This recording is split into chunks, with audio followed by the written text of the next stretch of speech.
Good afternoon and welcome to today's hearing on the fiscal 2027 preliminary budget for the New York City Economic Development Corporation. My name is Virginia Maloney and I'm honored to chair this committee on economic development. We're joined today by my esteemed colleagues, Councilmember Brewer, Councilmember Farias, Councilmember Riley, and Councilmember Chanel Thomas Henry on Zoom. Thank you for being here. Today, we're hearing from the New York City Economic Development Corporation on their budget, including the preliminary capital commitment plan and updates to the 2025 investment projects. These programs, which utilize taxpayer dollars, should support and be well integrated with one another to properly execute the city's economic development and vital infrastructure goals. Today, we plan to examine to what extent that's occurring, where improvements can be made, and the overall feasibility of EDC's preliminary plan. EDC is the city's primary agent for economic development, and their principal mandate is to encourage investment and to attract, retain, and create jobs here in New York City. As such, this committee is interested in having a robust conversation about how EDC's budget connects to that larger goal of job creation and economic development strategies for the city, while maintaining equity and equipping historically underserved communities with tools for long-term success.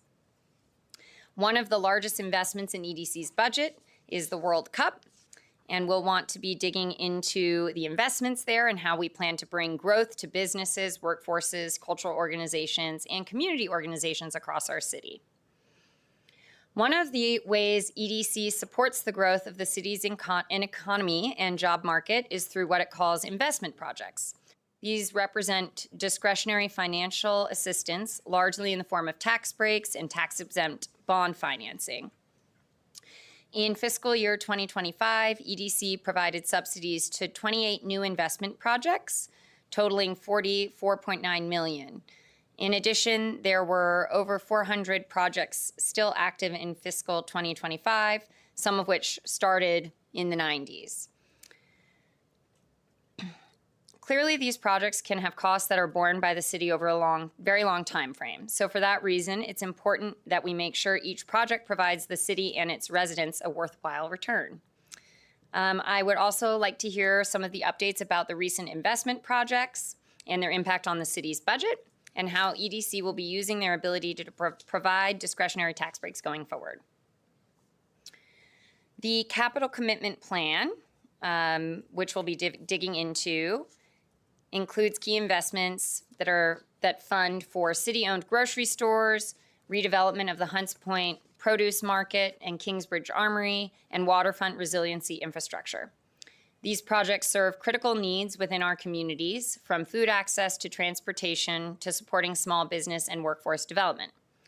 So today I would like EDC to provide the committee with information on how these investments will benefit New Yorkers who are most in need and how the corporation has determined that this is the most effective use of our resources, especially considering the ongoing effort to find savings within our city agencies.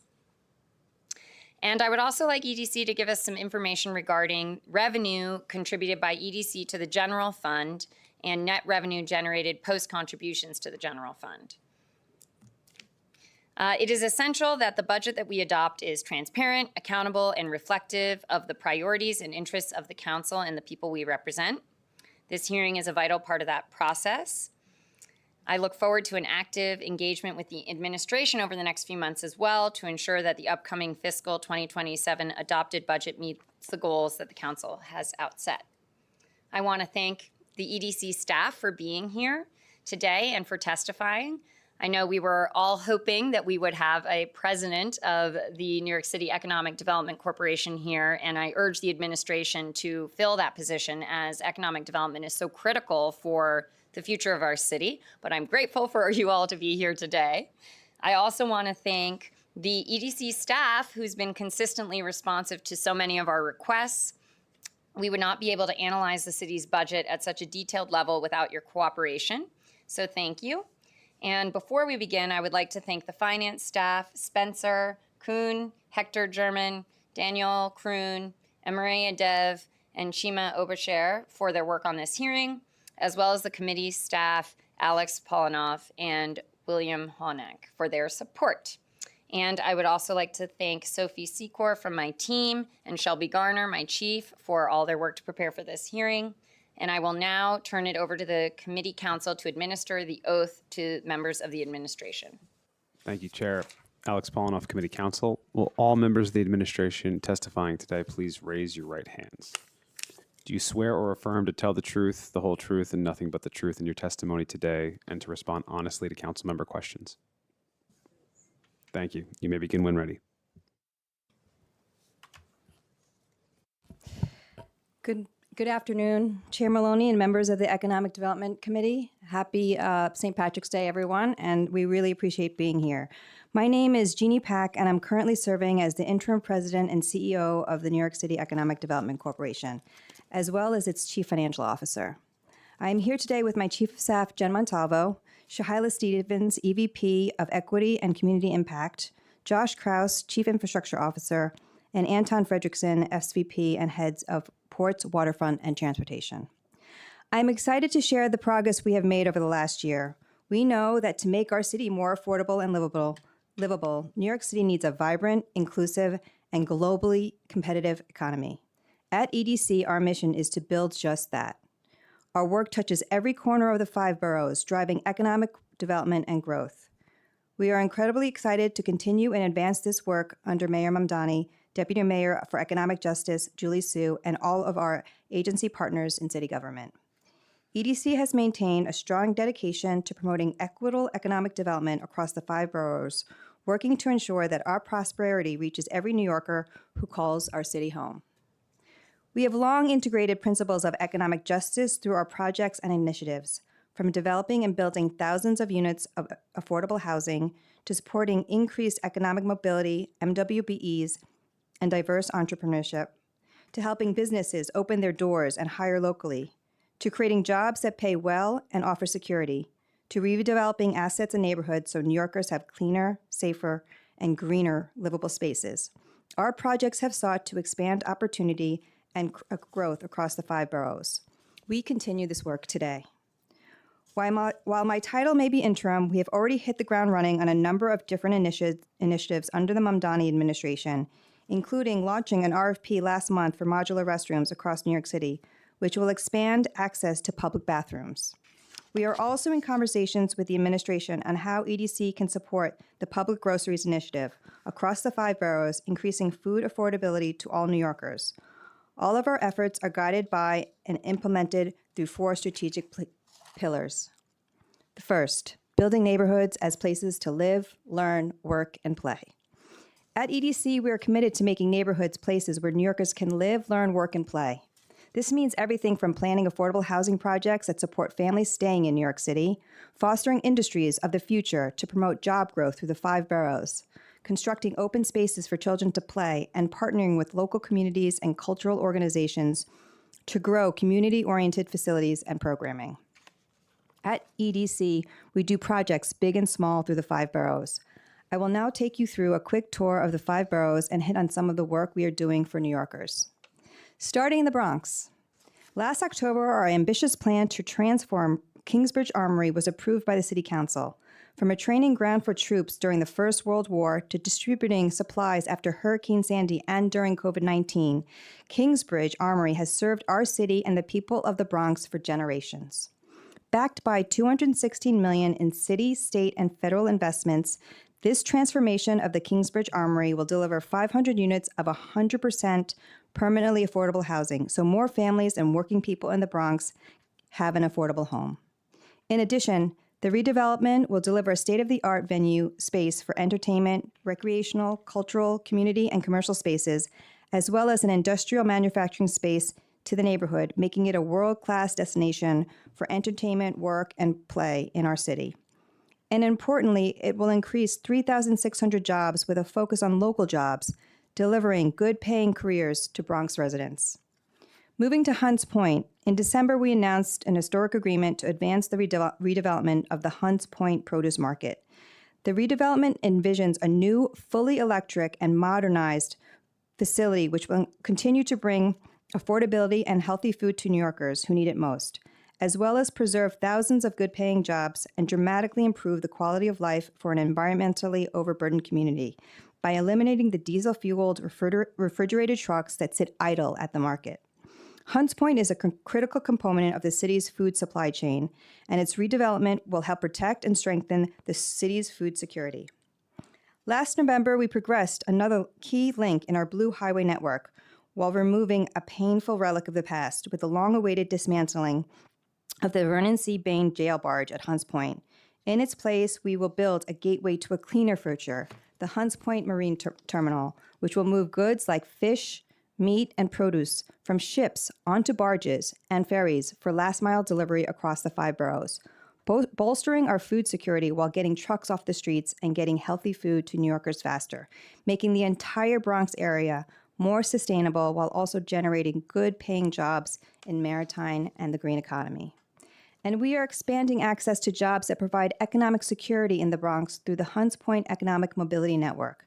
Last June, we named the Greater Hunts Point Economic Development Corporation to lead this $1.4 million investment that connects the local workforce to good-paying jobs in future-focused industries like the green economy and tech, and partners with countless local businesses and organizations. Turning to the world's borough, Queens, EDC is transforming this valley of ashes at Willets Point to a place where New Yorkers and families can thrive for generations to come. At the core of this transformation is the creation of 2,500 100% affordable homes, the largest affordable housing project New York City has seen in over 40 years. We are reimagining and rebuilding this neighborhood into a vibrant and modern urban hub with more than 40,000 square feet of public open space, a new public school, and more housing. Last month, the housing lottery for the first 880 units closed, and we anticipate New Yorkers to be opening the doors to their new homes this spring. And soon, the world's sports will come to the world's borough, with the fully electric, privately financed Etihad Stadium scheduled to be ready to welcome the NYCFC for the 2027 MLS season and open to the world for the 2028 Olympics. And as I'm sure most of you have seen, recently the mayor took a trip down to Washington to discuss a transformative housing project, Sunnyside Yard.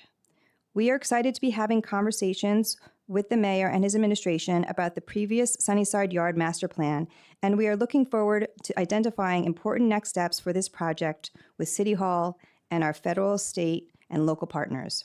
We will work closely with the communities surrounding Sunnyside Yard to ensure that any future plans reflect and uplift their needs and priorities. Moving to Brooklyn, last September, the Brooklyn Marine Terminal Task Force, after more than a year of robust public engagement, advanced an historic redevelopment of the Brooklyn Marine Terminal.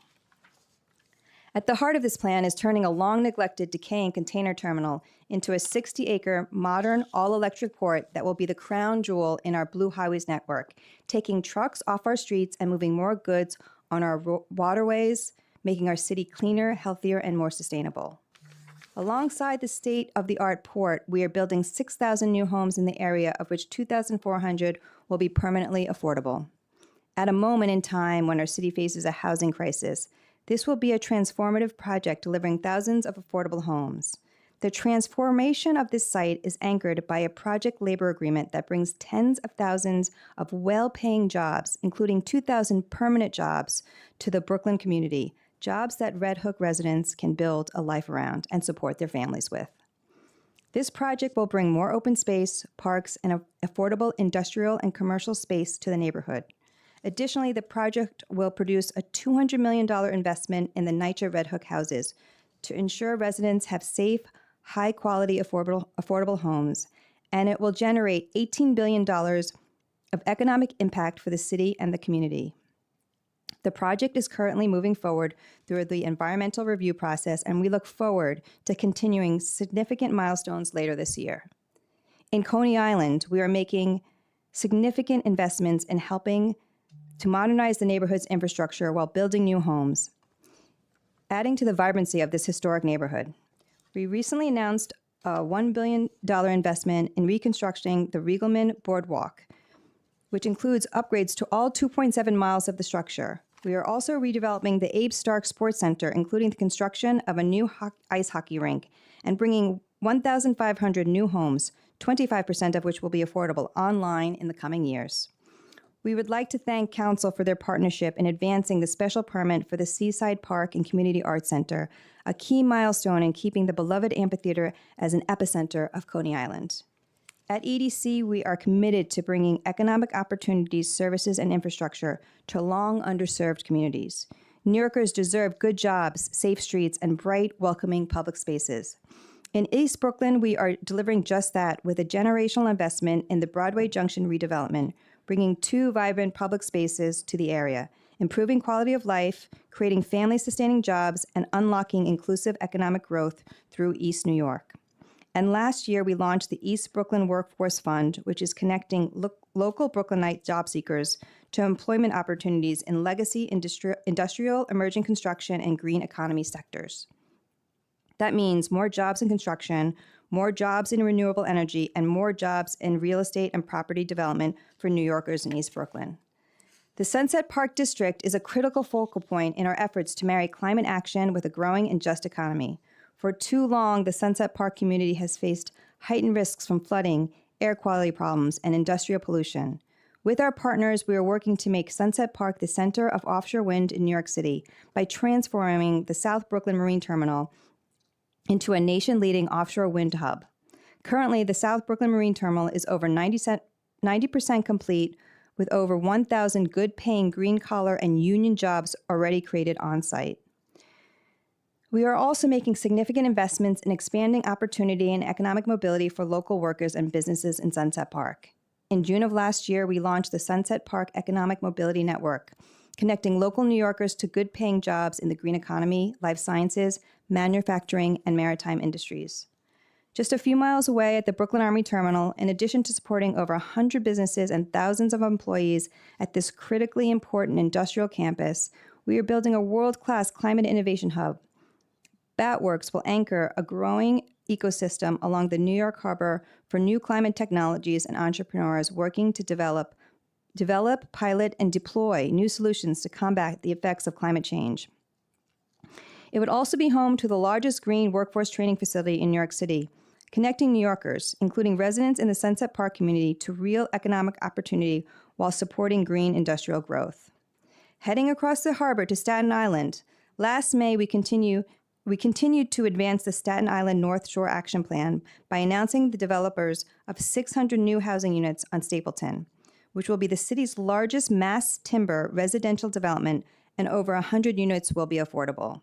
This is part of a historic $400 million city investment in Staten Island's North Shore, which will create 2,400 homes, over 20 acres of public space, deliver more than 7,500 good-paying and family-sustaining jobs, and $3.8 billion in economic impact over 30 years. And after wide-ranging public engagement, we recently announced a new vision for the future of 2 key sites on Staten Island's North Shore, Empire Outlets and the former New York Whale site.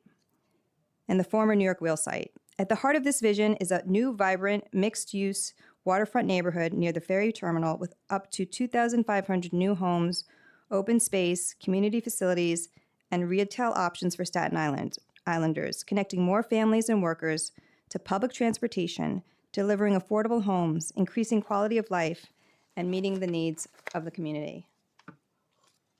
We are also helping connect more Staten Islanders to good-paying jobs and career opportunities. This February, we released the Staten Island North Share Fund, RFP. The fund is designed to expand and strengthen workforce programs that serve young Staten Islanders across the North Shore, expanding pathways to good-paying careers and delivering hope and dignity to young people through increased access to employment. At EDC, we are committed to finding creative ways to get housing online fast while preserving precious city subsidy where possible. Manhattan is a great example where we have 3 different housing projects that collectively could deliver more than 5,000 new homes, with the 3 projects ranging from 25 to 55% affordable. These include Gansevoort Square, where we have selected developers for a project which will deliver 600 mixed-income units with over half the units being affordable and will be co-located with an expansion of the Whitney Museum and the High Line, along with newly constructed open space. In the financial district, 100 Gold will create nearly 3,700 homes, 25% which will be affordable. And in the Upper West Side, we have an RFP open to transform the Bloomingdale Library into up to 850 units of much-needed affordable housing while creating a new state-of-the-art library. Last year, we began deconstruction at the Spark Kips Bay site, where we are transforming an entire New York City block into a state-of-the-art and first-of-its-kind education, job, innovation hub focused on life sciences and health tech. The campus will help allow students to attend high school, college, and advanced degree programs on the same campus as those at the forefront of medicine and life sciences. We believe that this campus will create synergies and help build the next generation of leaders in what will be a critical industry of the future. Our second pillar is growing innovation industries with a focus on equity. Our city has always been powered by diverse talent, ingenuity, and the belief of the possibility of tomorrow.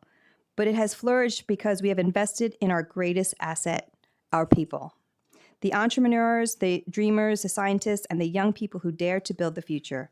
At EDC, we seek to harness that talent and foster the next generation of leaders in tech, healthcare, life sciences, the green economy, education, and workforce development. Tech. New York City is a booming global tech hub, number 2 in the world. Our programs and initiatives in partnership with investors, innovators, and academic institutions are moving the sector forward. Through our workforce development programs, we are helping bridge the opportunity gap and building pipelines to the high-tech, good-paying jobs of the future.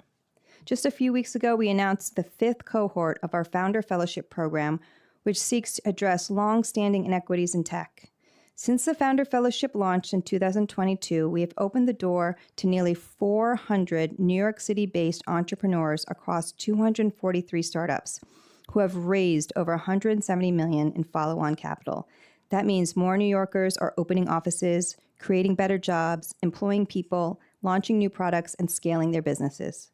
And our 2025 CUNY Startup Internship Program placed more than 110 New York City-based students at over 80 startups and venture capital firms across the 5 boroughs, with many of them continuing their internship beyond the summer or receiving full-time offers, putting more young New Yorkers on the pathway to high-wage jobs in tech. The green economy. New York City has always been at the forefront of finding solutions to the challenges of today and tomorrow. As we all know, the climate crisis is here, but so are the solutions to combat it. By developing these solutions, we can also build a thriving green economy for all of us. A green economy that creates good-paying jobs, makes our city more livable and affordable, our neighborhoods healthier and more resilient, and cements New York City as a leader in innovation, sustainability, and climate solutions. EDC's Green Economy Action Plan, a first-of-its-kind plan, lays out a roadmap to growing our green economy. As mentioned earlier, in Sunset Park at Brooklyn Army Terminal, we are building the Climate Innovation Hub, a $100 million investment bringing business development, incubation, research, and workforce development programs to a 4 million square foot campus, turning Sunset Park into a center for innovation, advanced manufacturing, and workforce training. Life sciences. Similar to the tech sector and the green economy, we want to make New York City the #1 global hub for life sciences. New York City is where innovation happens, and we can make it the center of life sciences, where people find cures to chronic diseases, create the new life-saving vaccines, pioneer new treatments, and make the scientific discoveries for tomorrow. As mentioned earlier, a once-in-a-generation project at Sparks Kips Bay will make New York City a leader in life sciences, healthcare, and public health. Once complete, this is where we'll invent new vaccines and unlock the knowledge that will help millions of people live longer, healthier lives, create high-wage, high-growth jobs for New Yorkers, and build a pipeline of opportunity for our young people in the jobs of the future. We are also committed to ensuring diversity in our contracting, expanding the ladder of opportunity to more New Yorkers. In fiscal 25, 30% of all awards went to MWBEs, equating to $234 million in contract value. Our MWB-focused programs like Construct NYC and Waterfront Pathways create critical pipelines for diverse firms to access EDC contracts while also giving them technical and financial support to expand. Our third pillar, delivering sustainable infrastructure. At EDC, we work to deliver the sustainable infrastructure New York City needs today and for the future. Earlier this year, together with NYC Ferry, we announced the 50 millionth rider in the history of the system. NYC Ferry operates with the lowest subsidy per rider of any publicly funded passenger-only ferry system in the U.S., and a lower subsidy than both the Long Island Railroad and Metro North. We do this while continuing to expand access and affordability to New York City riders through the Fair Fares program and making it cheaper for high school students and senior New Yorkers to get around the city. At EDC, we are committed to expanding and increasing access to New Yorkers to our parks, waterfronts, and public green spaces, improving the quality of life for underserved communities and creating more spaces for pedestrians and cyclists to get around the city. Working with our partners at New York City DOT and Parks, our Greenway projects total 7.5 miles, including over $1.5 billion investments from the Manhattan Water Greenway to the Staten Island Waterfront Greenway and to Queensway in Central Queens, making the 5 boroughs greener, healthier, and expanding access to more New Yorkers. New York City has always been a maritime city. Our past economic success built on the back of a natural network of waterways with trade, business, and shipping. Our Blue Highways initiative builds on this legacy, investing in sustainable infrastructure that moves goods off the streets and roadways and onto our waterways, reducing pollution and making our city cleaner, healthier, and more sustainable. From Hunts Point to the Brooklyn waterfront to Manhattan, our Blue Highway network will reduce truck traffic and get goods, produce, and food to New Yorkers faster and more efficiently. Sustainable infrastructure is not just limited to our waterways. We are making our sky quieter and greener with the electrification of our helicopter infrastructure. Last year, we unveiled the newly named Downtown Skyport, formerly known as the Downtown Manhattan Heliport, which we are transforming into a hub for sustainable transportation and last-mile freight delivery, upgrading the site's infrastructure for electric vertical takeoff and landing aircraft, and building out maritime freight berthing infrastructure to also make New York City's Blue Highway a reality. And the fourth pillar, strengthening business confidence. EDC works to strengthen confidence in New York City as a great place to do business, ensuring that industry and business leaders, entrepreneurs, investors, and top talent have confidence that our city, the world's 10th largest economy, is the best city in the world to do business. And this summer is going to be a big one, with our city welcoming the 2026 FIFA World Cup in 86 days. We are also welcoming Sail 250 to our harbor, a maritime celebration of the 250th anniversary of the USA. Both events present us with a once-in-a-generation economic opportunity that will generate billions of dollars, helping support jobs and local businesses. This is a rare moment to show the world that New York City is open for business to a global audience of tourists, companies, investors, and delegations. In conclusion, at EDC, we don't measure our work in months or years. We think in terms of decades and generational change, from the North Shore of Staten Island to the Brooklyn waterfront, to the fish and meat markets at Essex Street, to the largest food distribution center in the nation at Hunts Point. Our projects and initiatives seek to build an equitable and competitive economy, an economy that ensures the promise and prosperity of our city reaches this generation and the next.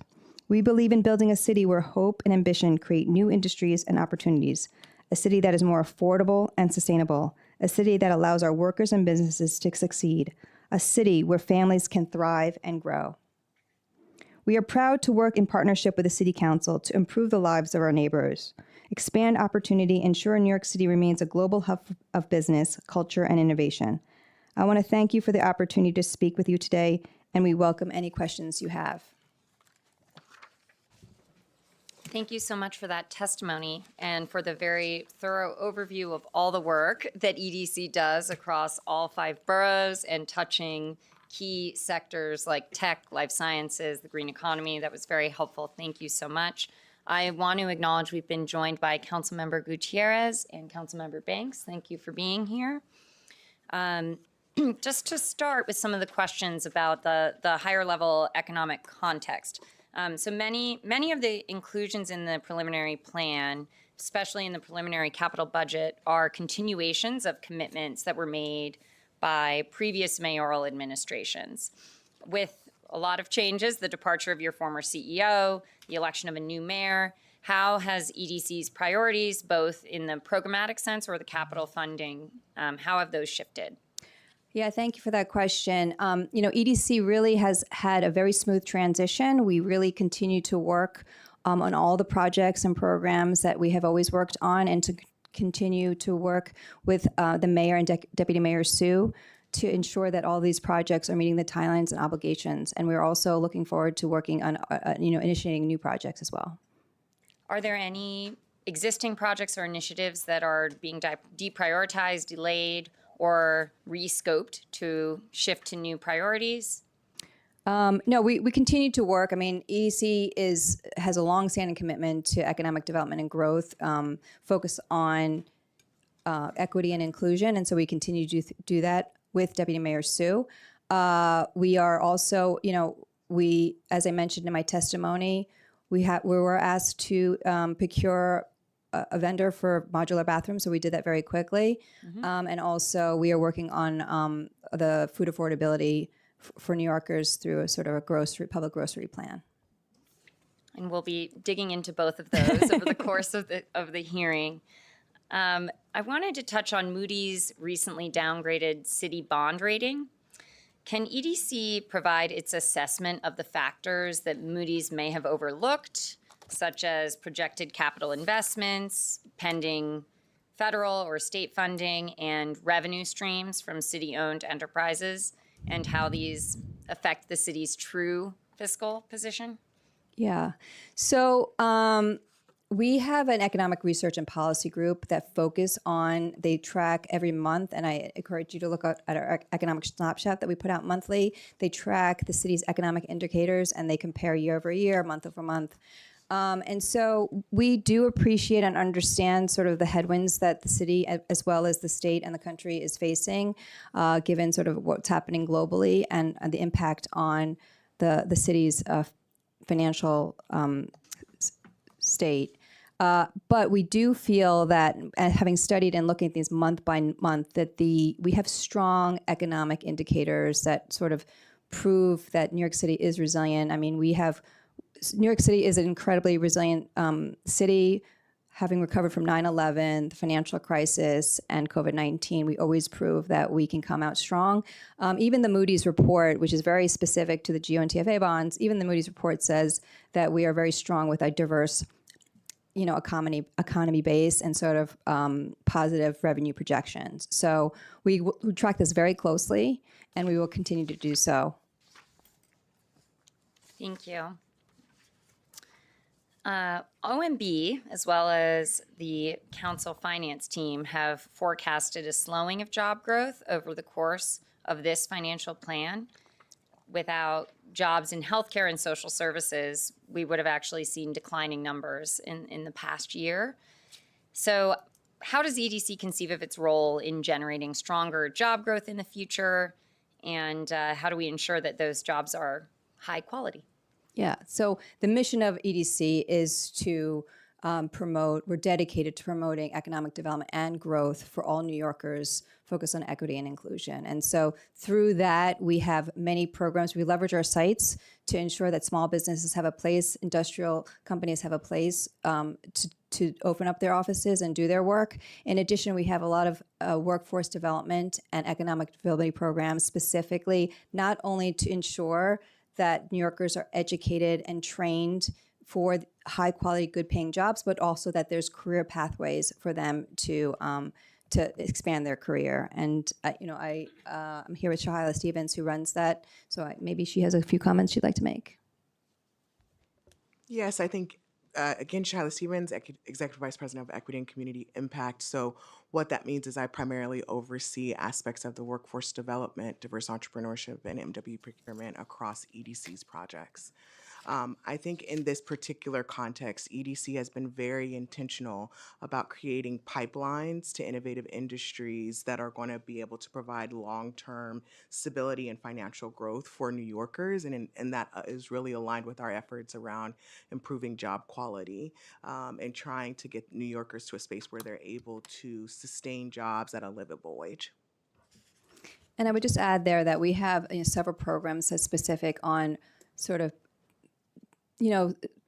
previously disenfranchised communities, such as we have a women.nyc program that really provides sort of a network and technical support. We have Construct NYC, which I mentioned in my testimony, and Waterfront Pathways that provides MWBE, again, access to EDC projects, but also ongoing technical support, and the Founder Fellowship, which really looks to diverse entrepreneurship for these innovation industries. Thank you. What are some of the metrics or the indicators that EDC uses to internally measure success or impact on the city's broader economy? And how do those indicators look different in periods of strong growth versus weak growth? Again, we have a whole social impact and sort of metrics that we look at, but what we strive to do is create good, high-paying, quality jobs to support small businesses, to grow like industrial sector, innovation sectors for all New Yorkers, and to create a more affordable city for all of both residents as well as promote businesses coming here so that we can increase our tax dollars to provide these services. So that's sort of the overall mission of the economic growth that we look to. But we also, as I mentioned, have this economic snapshot and look at very specific indicators of employment and unemployment disaggregated and labor force participation disaggregated by gender, race, and ethnicity.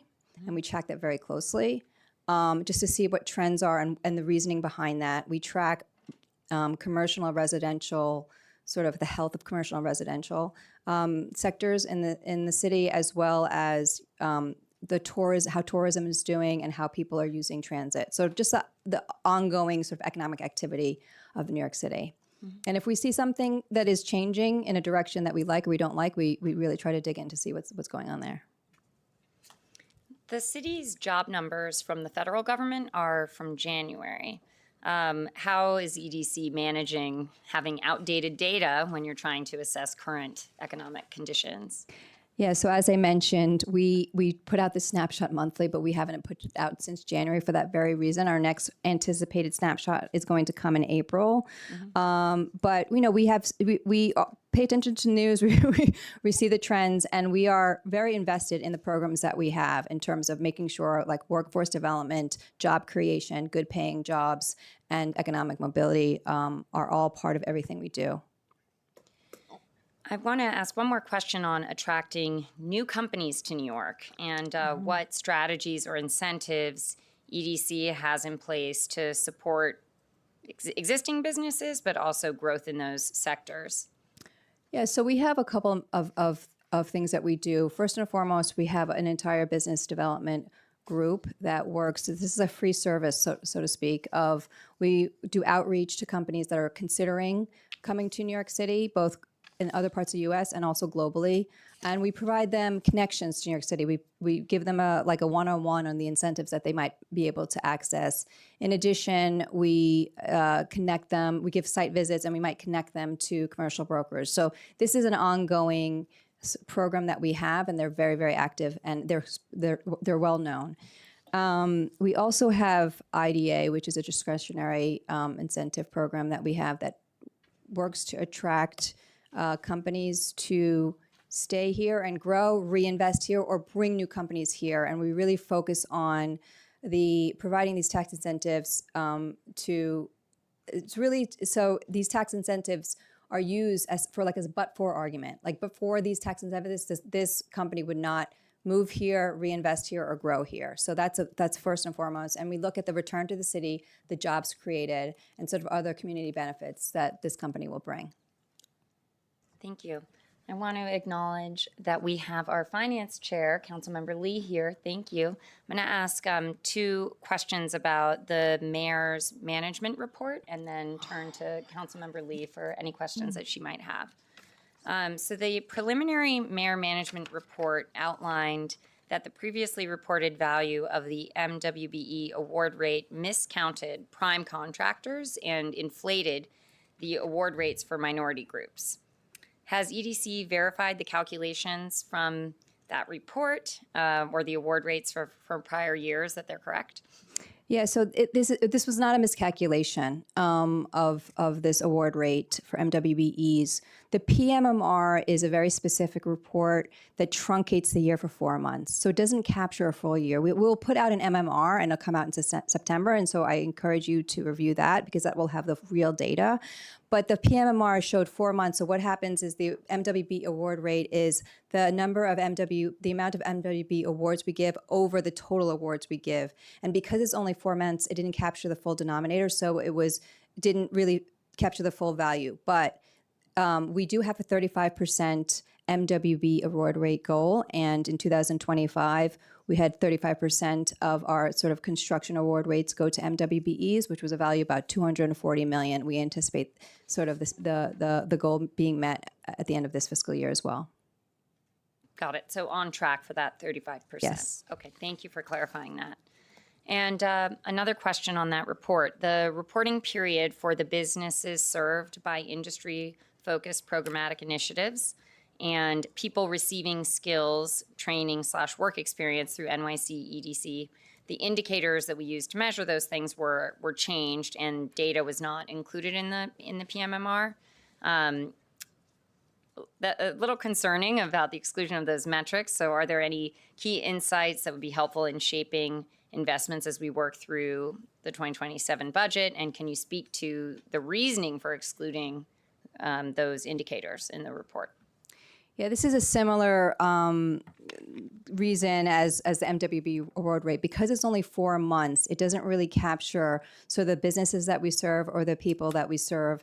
And so what we asked the mayor's office is if we can just look at it a full year, because most of that work is done towards the end of the year. So just looking at 4 months really understated the value of what we do. So we have like 28 programs for the businesses we serve, and we have about 20 or so programs for the people that we serve in terms of work skills. Thank you. Councilmember Lee? Sorry, thank you. Hi, good afternoon. Hi. Just a few questions. First one on the tax expenditure efficiency. So the committee is interested in exploring possible savings in the city's tax expenditures, and we spend over $3.3 billion annually in tax breaks to encourage economic development in the city.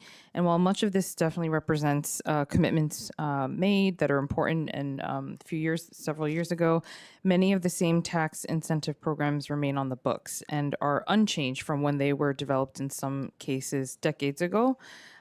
So do you believe that each and every single one of the city's existing economic development tax incentives are working as efficiently as they could?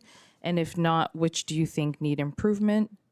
And, how you're basing that information?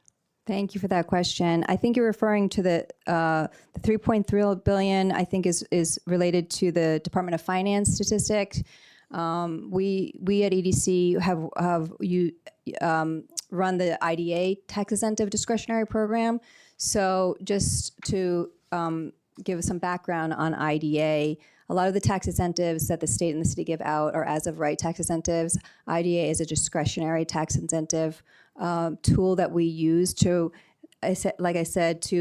bring businesses to New York City, have them grow in New York City if they're already here, or reinvest into their businesses in New York City. And we look at every single transaction individually to ensure that we're getting the best value, both return to city and jobs through that transaction. And we negotiate very directly, deal by deal, with that counterparty company. And so to ensure that we're getting the maximum benefit. So I think it's only about $330 million of the tax benefit that we have of the $3.3 billion that you're quoting.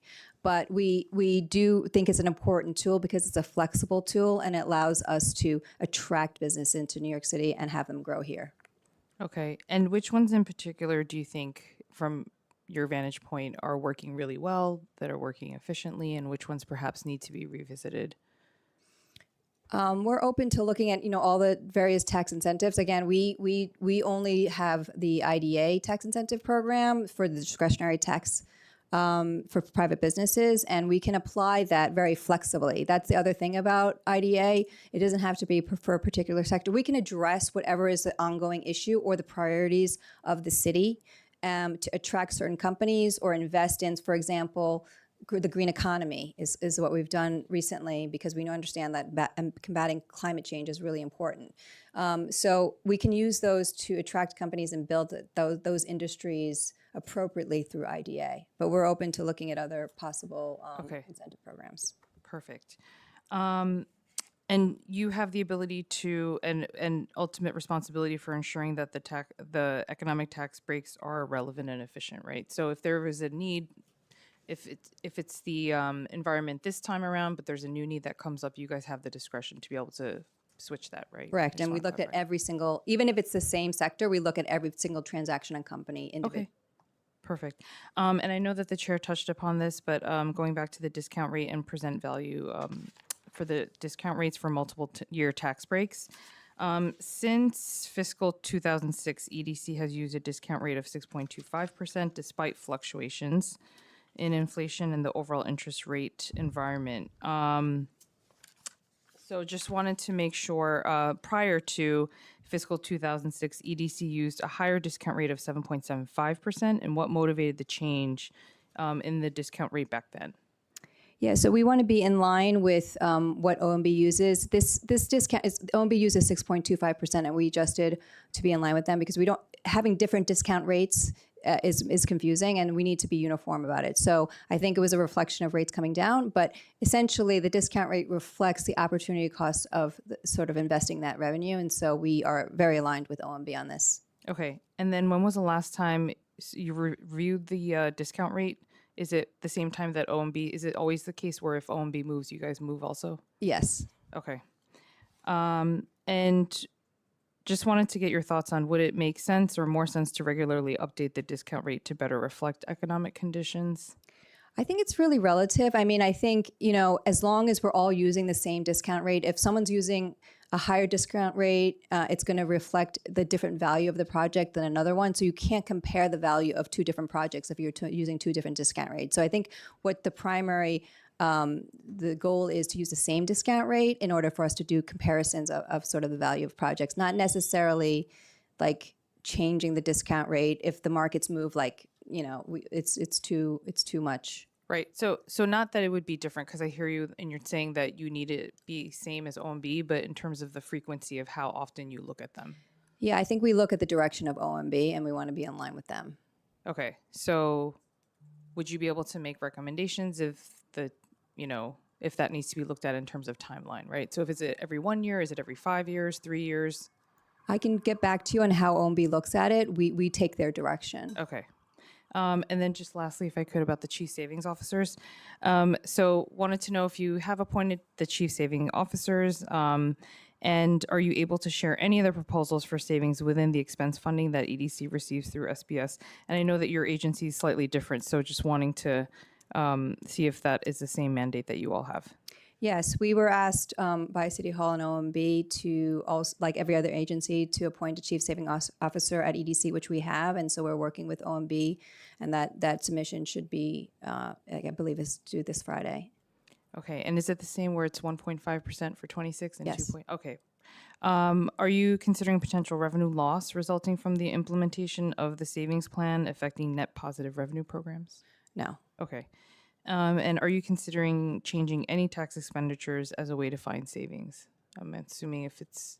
No, as you know, EDC is sort of self-sufficient financially. We collect revenue on behalf of the city on our assets, and so we operationally sort of self-fund as well as do impact programs for the city. Okay, perfect. Thank you. Thank you, Chair. Thank you very much, Chair Lead. I am going to jump into some of the specific expense items that were addressed in your opening statement, and then we'll ask Councilmember Brewer to to ask her questions. So the first is on the modular bathrooms. EDC released an RFP for the development of modular public bathrooms, and the request seeks proposals for designs of these modular units to be installed at various sites across the city, and the preliminary plan has $4 million in support of this. The RFP closed in February, on the 24th, I believe, and I'm wondering if you can share any information about the number of bathrooms or anything about that plan so far. Yeah, we were happy on behalf of the mayor to work on the procurement for modular bathrooms to bring more public bathrooms throughout the 5 boroughs. And so we did put out that RFP. We're currently in the selection process with DOT and parks, as the bathrooms will be on their sites at DOT and park sites. And so we'll be getting back to you very quickly with that selection and information. Looking forward to that. Is EDC responsible for selecting the locations of where the bathrooms will be placed? The plan is currently being developed with really being charged by DOT and parks, but EDC is in collaboration with them along with City Hall. So is DOT responsible or parks responsible for the locations? Or? It's in like an interagency. I think the RFPs just was clear that we wanted it across the 5 boroughs. Mm-hmm. Is there any outreach being done to communities to determine which neighborhoods or communities need the bathrooms the most? We were initially just doing the RFP and the procurement first, and then there's going to be a plan that will be developed, again, interagency. Sounds good. Bathrooms are long-term investments. Could you give more information on why the city chose to have these listed as an expense rather than capital funding, when presumably an investment in bathroom development could be capital eligible? Yeah, so capital eligible requirements are very strict. Modular bathrooms actually are not capitally eligible, so they needed to use CTL. The $4 million was allocated in the preliminary budget. It's because these are movable, so they're not considered long-term infrastructure, so they're not capitally eligible. Thank you. And I did have some questions on the city-owned grocery stores, but wanted to pass to Councilmember Brewer to ask her questions. Thank you very, very much. I think you're doing fine. I don't know that you need anybody new. You're doing great. Thank you. That's so I also love the internship, Rich Robbins' internship program, whatever you call it, something fellowship, and Essex Market. Those are 2 great EDC projects. Okay. So there's a lot of discussion around the state and city budgets about corporate taxes. And so my question, they say New Jersey, we're going to be not able to compete. And then Mayor Bloomberg always said taxes don't determine where companies locate. So I have about 10 questions. That's number 1. What is the quick questions? What is your opinion on if we tax more corporations in the city of New York, how does that impact New Jersey competition, number 1? Number 2, where is my Brooklyn Bridge Beach? If you don't know about it, somebody here does know about it. I want to know where it's at. Number 3, the Bloomingdale Library / project. It's not, people aren't happy with it. We want 100%, I think you know that, affordable. We like the library, blah, blah, blah, but we think it should be turned over to HPD and much as we like EDC. So that's very, very controversial. I want to know if you would do that. 3, lettuce washing machines. So we're trying to get more upstate farmers to sell to the city of New York. But California has to provide the lettuce because they wash it. So we need EDC to build us a lettuce washing machine so that the farmers can go to Grow NYC's hub at Hunts Point, get the lettuce washed, and then it could come to the schools and other places in New York City. So I need a lettuce washing machine. I also want to just say that the hole in the ground, when you did the issue with, the place that you're talking about that you traded with Hunter College, you left a hole in the ground at 74th Street, and you own it. And I want to know what you're going to do. It's right near MSK. I want to know what you're going to do with that. And then also restrooms, I think it's great. But we did a report in the city council last year, and 63% of the public restrooms now in the city of New York do not work or have repairs. So can we use any of that very small amount of money, $4 million, to repair the restrooms, or how do you look at the restrooms? Those are just some of my questions. Thank you. Okay, I'm going to title tackle them. Oh, helicopters. We don't like your helicopters going out of downtown. Okay, well that's Anton, so I'm going to turn that over to Anton in a minute. But let's start with let's start with the restrooms. I think everyone feels that there needs to be more public restrooms. So these are all good solutions. So repairing the existing restrooms, those will be city capitally eligible. So we are doing that. Parks and DOT Parks is doing that. But there's just not like a one. Parks isn't. That's the problem. Just so you know, they're not putting any money into them. So. Well, yeah, we're the Parks is looking to try to invest in improving their public bathrooms, right. but that's a capitally eligible project. Yes. This modular bathroom is Okay, I sort of understand. different. I'm It's just- okay. For the public, they stand out there and ask me that question, the public, because they like, what's wrong? that we don't Understood. fix? All of these are sort of solutions that we're looking. I understand.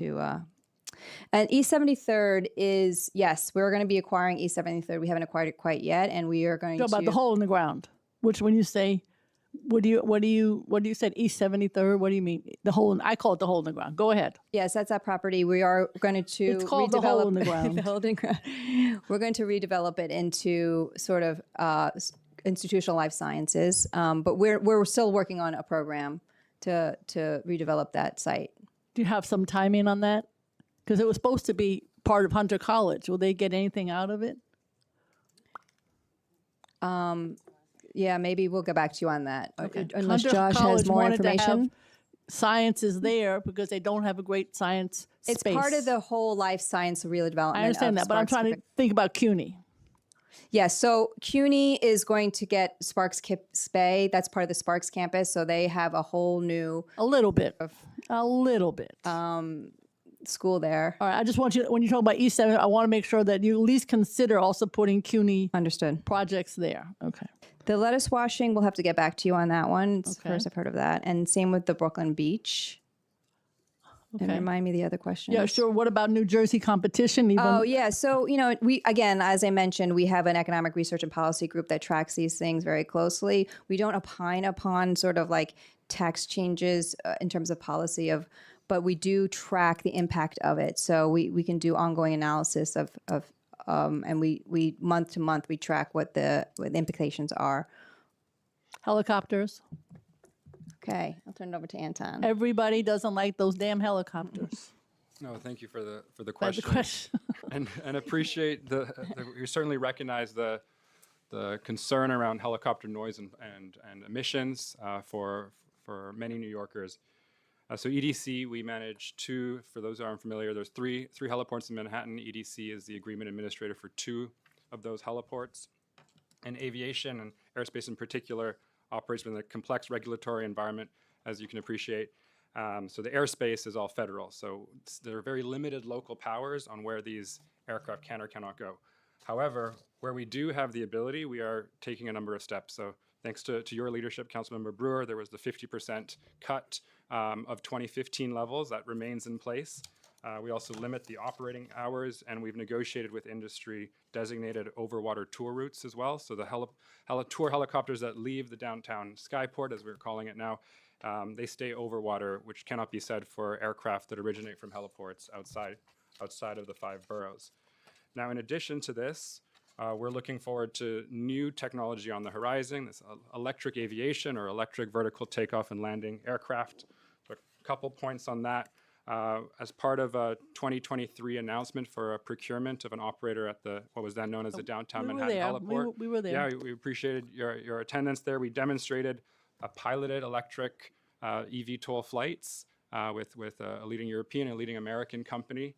And we could hear, or rather not hear, the improvements that has over a traditional helicopter. So we're leaning into that industry heavily. So we made electrification a requirement at Downtown Skyport, and so we were selected, Downtown Skyport, the operator, Skyport Infrastructure and Group ADP, to electrify the heliport. I know you are familiar with a lot of these. Every last bit of it. Go ahead. Yeah, I could give the speech. And in addition to that, we also required Blue Highways build out with the city at Downtown Skyport. So this is tying into the Blue Highways work and moving our freight from our waterways, from our roadways to our waterways, sorry. And then at the East 34th Street heliport, there was a 5-year extension in 2024 that we also included this requirement to electrify. So that's what we're doing. What's the timing on this electrify? It's quite a far in the future, I believe. Potentially closer than we think. So just a week ago, we were announced a joint New York, New Jersey application was selected by the U.S. Department of Transportation and the Federal Aviation Administration as one of 8 kind of launch regions as part of the eVTOL integration pilot program. So we're actively working with the private parties that develop these aircraft, as well as our partner kind of agencies to safely integrate this technology into our skies. And I'm sorry, the timing? the timing could A year, 2 years, 3 years? Because meanwhile, in go terms ahead. of the EIPP program, there Yeah. are provisions in place that could see, by the end of this year, certain kind of demonstrations and pilots that'll inform the certification. Okay. I mean, just saying people are, you're not, going to the island, which is what they do in the summer. It's noisy. He's still flying over. They're not all going over the waterway. I don't need to talk about this forever, but the numbers of complaints on 311 is the highest in ever. So, I know it's New Jersey. I went in that plane. I took the wheel, the door off. I flew it. I got it. But you still have to curtail it or do something because of the complaints, I would suggest. Yeah, and the tours, as you know, and the kind of airport shuttles are great initial use cases for this electric aviation just because of the distance. So our hope is by accommodating and welcoming this new technology, it can start to outcompete the traditional louder helicopters. We have buses and subways that go to the airports, just in case you didn't know. Thank you very much. Thank you, Councilmember Brewer. I have some follow-up questions, particularly on the 34th Street heliport, and then we'll turn to Councilmember Riley. In the preliminary capital plan, we have an additional $41 million over a 10-year period to support the rehabilitation of the heliport, bringing the total city capital commitment to $52 million. My question is, first, who owns the 34th Street heliport, and what's the mechanics of the lease with Atlantic Aviation? This is building off of Councilmember Brewer's questions. Yeah, so the City of New York owns the heliport, and EDC, through the maritime contract, is the agreement administrator, and the private operator is Atlantic Aviation. Now, on to your earlier point on the capital, that's substructure work that is keeping the island of Manhattan upright, and it's more than just a heliport. So it's stretching a number of sites to the north and a number of sites to the south. That's helpful. How much revenue does EDC take in from its lease agreement with Atlantic Aviation for operation of the heliport, and is any of that remitted to the city? Yeah, thank you for the question. So the way the fee structure is done, it's the greater of a minimum annual guarantee payment, which escalates depending on the year. So this year is $1.5 million, or 38% of gross receipts of the revenues collected. So 1.5 is what we're currently making. The heliport's actually operating significantly below capacity today. And can you explain the breakdown of who's rehabilitating the 34th Street heliport and how the additional funds are going to be applied? And is Atlantic Aviation committing any private funding to the project? Yeah, so all the investment at the heliport itself is the responsibility of Atlantic Aviation. So the electrification work, we put that onus on the private sector. The work that you're referencing is the substructure work throughout this stretch of waterfront. And we can get back to you with specific details on the contractors behind that if helpful. That's helpful to clarify. Thank you. Councilmember Riley. So good afternoon, and thank you, Chair Maloney, for your leadership. And I just want to share the same sentiments as Councilmember Brewer, saying that you guys are doing a tremendous job this morning. Thank you. Just want to spend some time on the World Cup. We know that is coming very, very soon. And recently, the administration allocated funding for activations and fan events. What are the primary goals for the additional $15 million allocated for the FIFA World Cup? And how does the investment align with the city's broader economic and tourism strategies? Yeah, thank you for that question. This is going to be a very exciting time for the city. You know, we're a diverse immigrant community city, and so this is like the world sports that's coming. So I think it's going to be very exciting for the city, where it's going to generate an incredible economic impact to the city. We're estimating over $3 billion from the World Cup activity. So the $15 million specifically that was in the preliminary budget, we are working with the World Cup czar now to seeing how that's going to be deployed. But the sort of the primary goals for the World Cup is to promote the World Cup. EDC's prime sort of role in that is to promote the World Cup. So to get the word out that the World Cup is coming, get people excited about it. You're going to see flags, you're going to see murals, you're going to see banners sort of all across our EDC assets to engage the community prior to the World Cup, but also during the World Cup for like fan events and community-based programming, et cetera, watch parties. And then business attraction. Again, we really believe this is an incredible opportunity to highlight that New York City is open for business, and that is through not only companies coming from other parts of the U.S., but global companies are going to have delegations here. And so we're going to actively work to make sure that they understand everything we have to offer. Thank you. And I'm really interested in hearing about the small business engagement that you guys are going to be doing, especially within the outer boroughs. Want to make sure that majority is not, even though Councilmember Brewer is looking at me, majority is not in Manhattan. We want to get some love in the Bronx to make sure that they're utilizing some of the small businesses out there as well. So if you could just speak a little bit more on how you're trying to get outer boroughs more engaged during the World Cup. Absolutely. So small businesses are sort of the backbone of the economy for New York City, and it's a tremendous part of all of our New York City assets. We have over 100 small businesses and all of our assets. We also have the public markets. So the public markets has also Laura Marquetta in East Harlem, Essex Street, and Moore Street in Brooklyn. They also have about 100 small business and vendors, and all of that together. We're going to look at all of our sites: Coney Island, East New York, Kingsbridge, et cetera, just all across the city, especially in the outer boroughs, and we're going to activate those sites for the World Cup. And we really think this is going to bring both people in the community to like spend money at the small businesses in their community, but also bring people into that community to support the small businesses. Thank you, there as Madam well.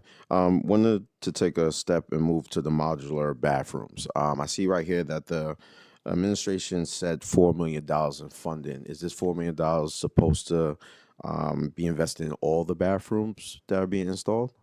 So this $4 million is for a 1-year contract, Okay. and so it is to bring online modular bathrooms throughout the 5 boroughs. And again, we're in this selection process, and so you'll see more news, more announcements about that. So you very don't have an quickly. anticipation of how much each bathroom will cost? It's $4 million for all of the bathrooms. That's what The only reason I'm asking because I just spent I think $5.3 million on a bathroom in my district, and it was a comfort station in a park. So I was just interested in seeing $4 million here. I think And that's seeing if you guys are just going to install one public bathroom. No. I think the reason why we're doing these modular bathrooms is sort of like an innovative technology is that the $4 million is going to deploy many bathrooms. Okay, that's good. If we could talk about Hunts Point real quick. The money, can you speak about the phases on, I believe it was $240 million you stated that was going to Hunts Point? For the Hunts Point Produce Market, Yes. it's about $405 million. $405 million, excuse me. Can you discuss the phases on how that money will be implemented in this construction process? Yes. So the Hunts Point Produce Market will be an all-new electric new facility. So there's not really phases. It's going to be built all at once because you're not going to be like decanting and moving people out. The current Hunts Point Produce Market is going to stay as is. We're going to build an all-electric new facility right next door. And so once that is fully online, hopefully by the end of 2029, the Hunts Point Produce Market will move in there. We're doing it under a design-build contract, so we're hoping that that's going to move it quicker because, Can that's you sort discuss the difference between that contract and the normal contract? Yeah, Josh Krause, who runs our capital team, can sort of Thank you. give some information. Happily. So I think generally speaking, the way that the city approaches things is what we call design, bid, build.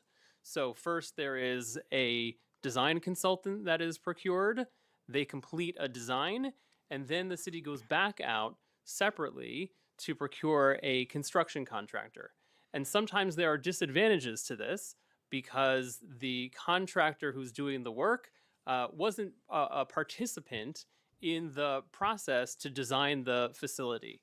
So there are some gaps that sometimes occur.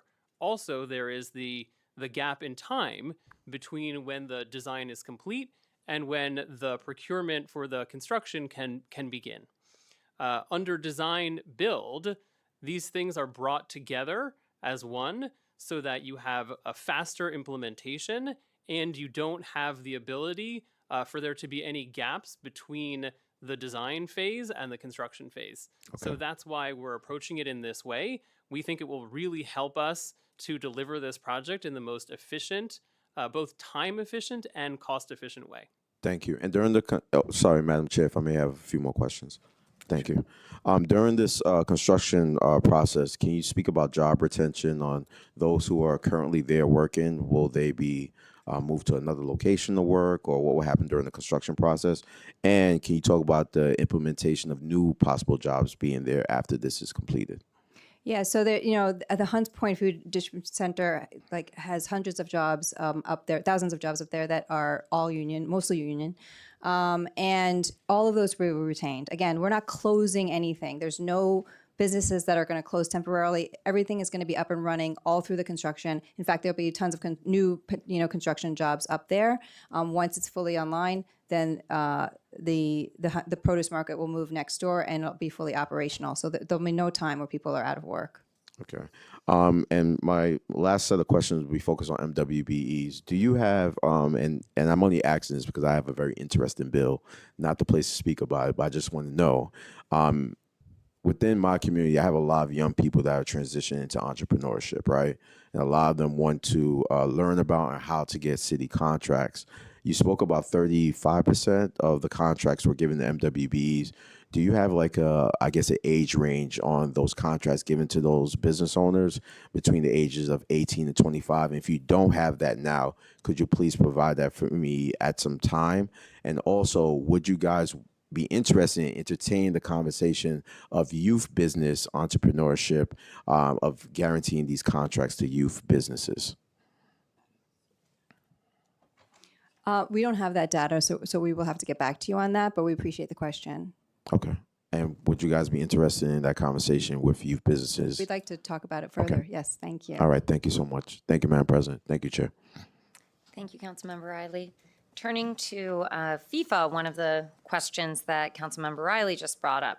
I guess about a few weeks ago in our last hearing, we raised oversight over a lot of questions that have yet to be answered with FIFA, and the first match of the World Cup is just 86 days out.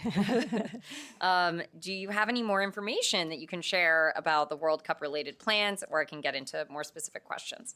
I mean, yes, we are working with the World Cup czar very closely and sort of activating our sites for these engagements for the World Cup. Great. Do we have any specifics on the programs or the partnerships that are in place to ensure small businesses are incorporated? And how will that support be measured?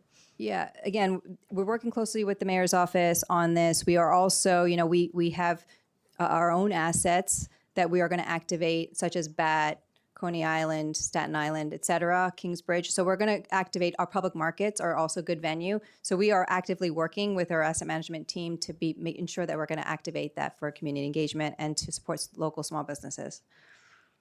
In the oversight hearing, we heard from bids and community organizations about the plaza activation permit moratorium during and leading up to the World Cup.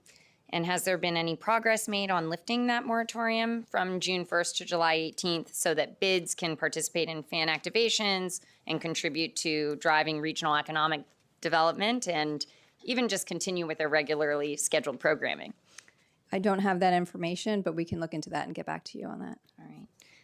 And is EDC utilizing any additional funding outside of city council allocations to support fan engagement in community events, for example, public-private partnerships, to Yes, further those goals? we have our own, like I said, our own budget. We're self-sustaining, so we'll be using our asset management budget that we have for our particular assets, and we are going to activate those assets for World Cup related engagements using our own budget.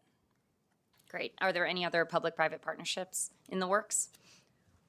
Not aware of this time.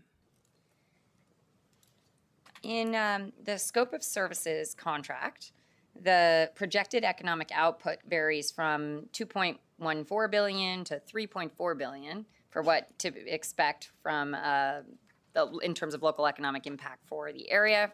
What steps is the city taking and EDC taking to ensure that our return is closer to the $3.4 billion? This is for the World Cup. Output? You're talking for the about World Cup. All Yeah, World Cup. yeah. We estimate about $3.3 billion of economic activity.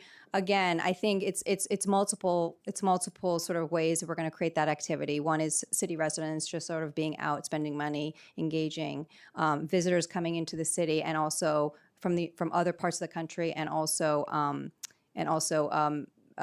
global delegations. Also, like a lot of companies will be spending a lot of their own money to create excitement and build upon the FIFA World Cup.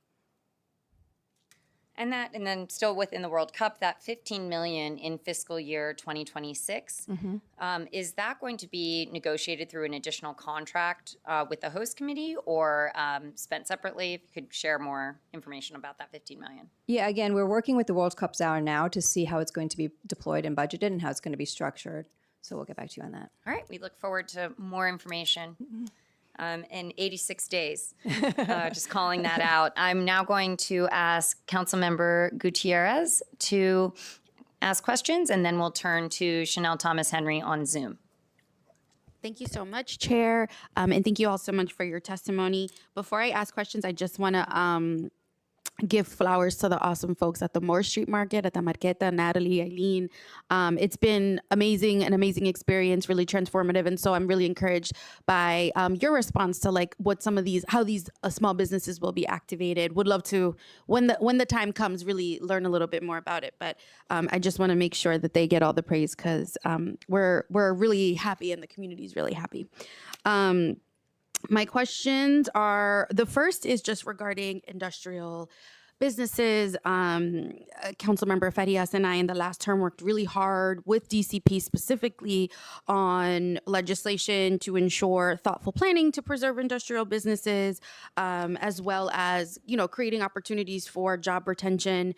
And so I just have two questions related to the policy, to one of their policies. The city just released its industrial plan late last year, calling for specialized place-based support for industrial businesses. And so my concern, and I think Councilmember Farias' concern, is about SBS's RFP that was released, essentially eliminating the industrial business service provider program, and replacing it with a rotating borough-based model. So how does, and I get that this is a question for SBS, and we will have that conversation. but you all at EDC, how do you think that a plan or an RFP like this really aligns with the recommendation of specialized place-based support for these industrial businesses? And you all are doing a tremendous amount of work with Thank you for that question. You know, we greatly appreciated the council's leadership in driving that industrial action plan. And, you know, we have a lot of city assets and they're focused on sort of industrial industries. So Brooklyn Army Terminal, Hunts Point that we talked about, Bathgate, East New York.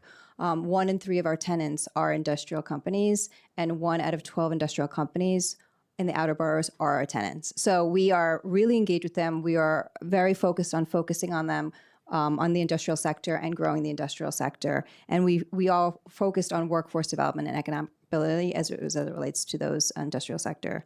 Again, we have benefit of Shaila Stevens here, so I'd like to turn it over to her to sort of answer any more additional color.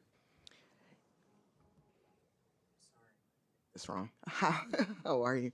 So I do want to talk a little bit about EDC's commitment around equity, especially in these industrial industries. So EDC launched what we call the East Brooklyn Fund in October 2025. So this fund created opportunities to build capacity for community-based organizations. So we spent a lot of time with the community, talking with them about like what is the support that they need to be able to stay in place and grow. And this is really a part of our commitment to place-based equity. And so we did award over 5 community-based organizations to offer either workforce pipeline training as well as transitioning from a workforce into an entrepreneurship space, and also providing additional capacity for smaller industrial businesses to help them grow as well. So we committed about $1.4 million to that particular fund. Well, so this is great. I remember hearing that in your testimony, but would it be too much to ask if you all connect with SBS and really speak to the the thoughtfulness and success of this community-based program. It's really what the role of the industrial business service providers have been doing, have been funded in the city for the last 40 years to do. And every year they do come to these budget hearings and say, we need more money because we want to be able to do more of this work. And I really believe that this RFP is going to reverse a lot of that progress. And yes, you should have an unhappy face because we are out here really fighting for our industrial businesses, especially in districts like ours that really employ such a vast majority of people. And you all know the benefits. I don't have to preach here to you, but it's really important that we really invest in organizations that are really filling holes for manufacturing businesses that are day to day facing so many challenges. And we fought so hard with the last administration to make sure that we are being inclusive. So I would love for some communication, and maybe we can help make that happen. My next question is related to tech, and I'll be fast. I see EDC is investing heavily in sectors like the green economy and energy infrastructure, yet many of those projects rely on industrial space and workforce. How is the city ensuring that industrial land and businesses are preserved as part of its broader tech and innovation strategy? Yeah, so tech is an important sector for New York City. It has diversified our economy here. When we were decades ago, very reliant on sort of the financial businesses, and now we've diversified. So it's about 7% of our city's total workforce. We have about 25,000 tech-enabled startups.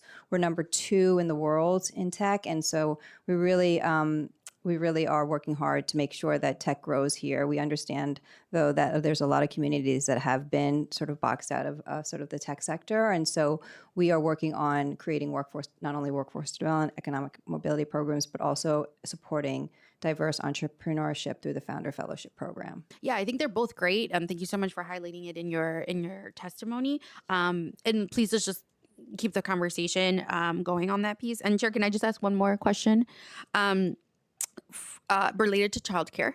There's a report that shows that EDC is investing hundreds of millions into economic development projects and long-term business incentives. How is the city thinking about childcare as part of its economic development strategy, particularly as a prerequisite for workforce participation?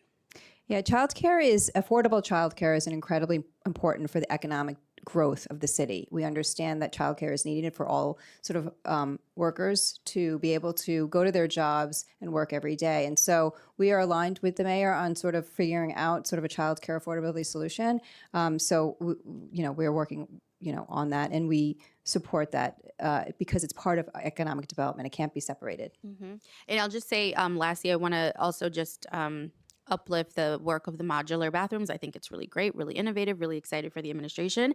But I also just want to give flowers to my colleagues, Councilmember Joseph and Nurse, who passed legislation on expanding bathroom access citywide before the administration's announcement earlier this year. And would just love more collaboration on some of these things, but really, really good stuff. Thank you so much, Chair. Thank you. Thank you, Councilmember. And now to Zoom, Councilmember Thomas Henry. Thank you so much, Chair. Good afternoon, everyone. I have a couple of quick questions. In terms of, Willets Point is in my district, and I just wanted to get a timeline for phase 2. So the rest of the affordable housing units, the school, the hotel.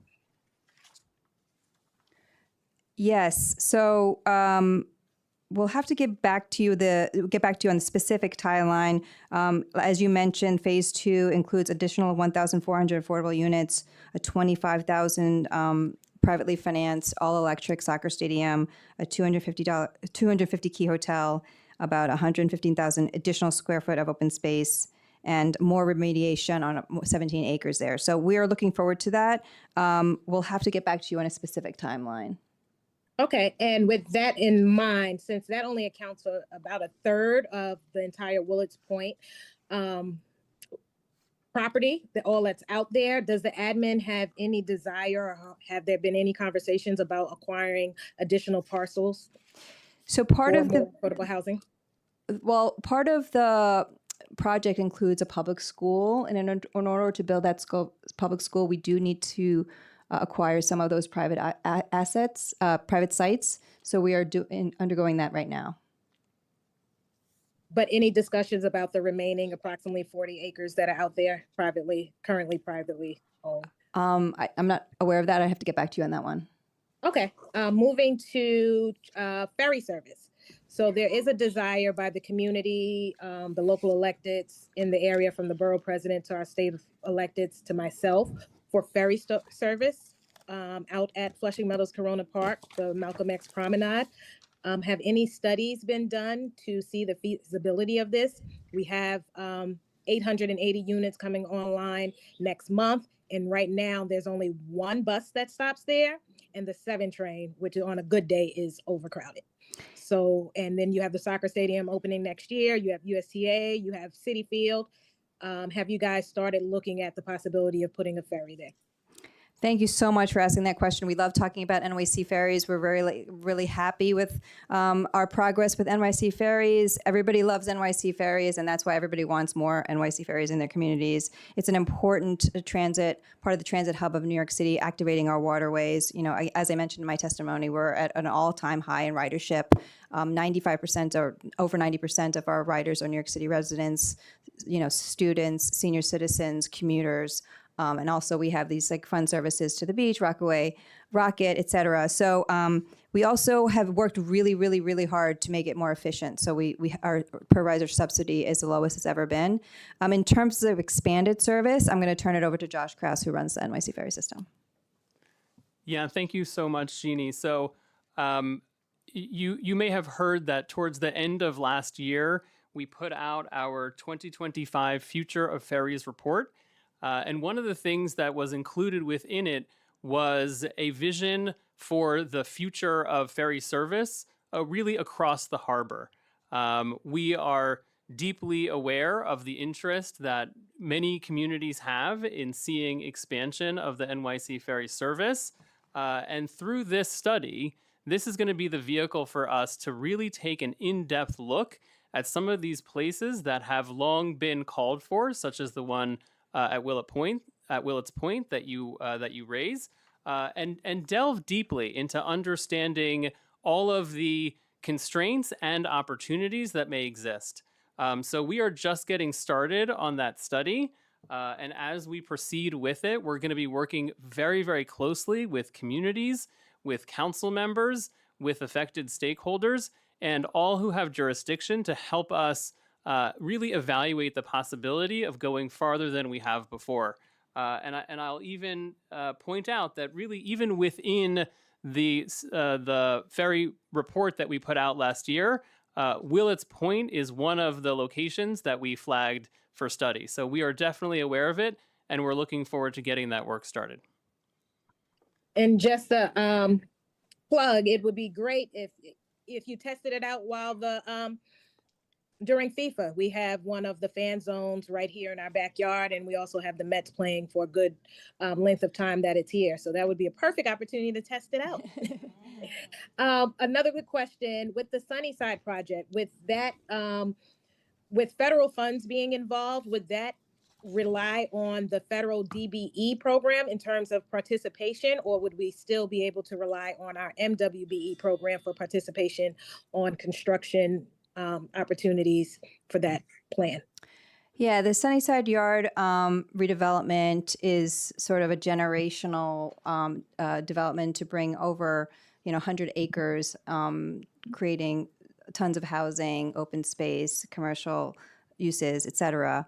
The visit from the mayor to Washington with the $21 billion price tag is sort of the initial conversation, allowing us to have conversations with our federal, state, and local partners, and engaging the community in sort of everything in the development. As you know, NYC EDC developed the Sunny Yard master plan in 2020. So we are now sort of in the initial conversation. So we'll know more as time goes on. I do want to flag for you, if it is dependent upon the DBE program, as of last year, the Trump administration has rescinded a lot of those certification based on gender and race. So a lot of our firms that were certified under the DBE certification program have to be recertified. So as any conversations are being had, it would be good to keep that in mind, because it would be a great disadvantage that a lot of our women and minority businesses don't get to partake in this monumental development. Thank you. We appreciate that comment. We'll take note. My final question, Chair, if I may, with the 250th anniversary, similar to the World Cup, is there a plan in terms of promoting it, or revenue generating activities, merchandise, or the like to help the city? Yeah, we're very excited for Sail 250. We are activating our waterways for that, and I'm going to turn it over to Anton. Yeah, no, thank you for the question. So, it's the 250th birthday of the United States. We're estimating $2.85 billion of economic impact as part of that. So this is July 3rd to 9th. We'll be welcoming 46 nations, 50 tall ships, and 52 allied and U.S. naval vessels. And EDC is supporting in accommodating those vessels to the New York Harbor. So we're really looking forward to that event. Thank you, Chair. Thank you, Councilmember Thomas Henry. On the World Cup, one final question. The Comptroller and Council Finance estimates a $50 million return for this city in tax revenue. Can EDC share any estimates that they have generated for local tax revenue? In terms of the FIFA World Cup, we have not done our own projections from what I'm aware of. And building on our favorite topic, the New York City Ferry, I personally love riding the ferry. I know we have new local laws to make it easier and more affordable for middle school students to take the ferry approximately 1 month from now. What increase in ridership do you expect after those laws go into place? Thank you so much for the question. We share your excitement. It's been since September of 2024 that we've been welcoming our high school students on board, and this has been a really successful program, very meaningful for those high schoolers who are able to now commute by ferry. And we're very excited to now do the same for our middle schoolers. We intend to follow a similar playbook in terms of getting the word out, working with our partners at the Department of Education, working with our operator Hornblower through their social media, through our social media, doing tabling, doing everything we can to make sure that we get the greatest possible uptick in ridership there. We don't have any projections right now, but we are really looking forward to welcoming our middle schoolers on board. That's great. And I want to again commend you on ridership trending upward, reaching a record high of 7.4 million in fiscal year 2025, and subsidy per rider trending down to roughly $8 in fiscal year 2025. What steps is EDC taking to continue to increase ridership and lower that cost per rider subsidy? Thank you so much for highlighting the work that we have been so focused on over the past 4 years, especially through our NYC Ferry Forward program. As you correctly point out, we are now at record high ridership coupled with record low subsidy per rider, and we don't intend on looking back. So I'll talk about probably two things that come to mind first when it comes to making sure that our ridership remains robust and that we are welcoming as many New Yorkers as possible onto our boats. The first one is the work that we really talked a lot about and began towards the end of last year, which was to really reconfigure the routes that we have in NYC Ferry. The things that we did, a couple of the most important ones were, one, to break our very, very popular East River route into an A route and a B route, which we did to ensure that we would have faster travel times and fewer folks who are left behind.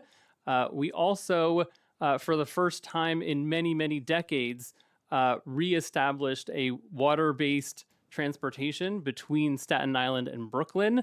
I remember the tremendous excitement, despite the frigid weather that we had on the day that it was begun. And so even beyond that, we've also made some small changes to ensure that more riders across the system have access to Midtown. And the reason we did that is because in the surveys that we completed leading up to our change, that's one of the main things we heard, is that our riders, especially our regular riders, are seeking opportunities for employment, for healthcare, for entertainment in Midtown, and we want to be responsive to that request, to those riders. That's why I think when we got our surveys back, the tremendous majority, something like 90%, said that on the basis of what we are doing, they would ride the same or more. So we have had that in place since December, and we're just now starting to really see, as we get into the warmer months, how successful that's going to be. Our prediction is that thanks to this reconfigured route system, we're going to see even more riders. So that's a very big piece of how we are moving the system forward and ensuring continued ridership. The other thing that we did is to create a new ticket. We created a new ticket type mostly targeted at tourists, but also for New Yorkers who want to do some intensive ferry riding over a 2-day period. So this too, a 2-day unlimited $15 ticket, we think is going to help us to reach more people. It's a great deal for riders. It's a great deal for us. So these are just a couple of the ways that we are not resting on our laurels and continuing to drive ridership on NYC Ferry. Thank you. I raised my hand as interested in the 2-day unlimited ticket. All right. As you're thinking about first off, when are those new routes to be implemented? So they are going on now. Okay. They have been implemented. And have you seen any shifts in ridership or any data changes? So there's a reason why we made this change in the December time period. It's because this is generally among the lower sort of ridership times of year. And the good thing about that is that it allows our riders, and in fact, even our system operator, to develop a rhythm and to really perfect the way the schedules are working before we get to the spring and summer months when ridership is really high. So it's probably a little too early to draw meaningful conclusions from the data, but from what we have seen so far, we're seeing a small but measurable uptick in ridership, especially on our East River route and our St. George route. That's encouraging. And as you're looking at new terminal sites, new ferry terminal sites, in new neighborhoods like Councilmember Chanel Thomas Henry mentioned, how do you measure whether expansion will generate sufficient ridership to open up that site or other economic or social returns that justify the investment? Excellent question. Thank you so much. This is something we spend a lot of time focused on.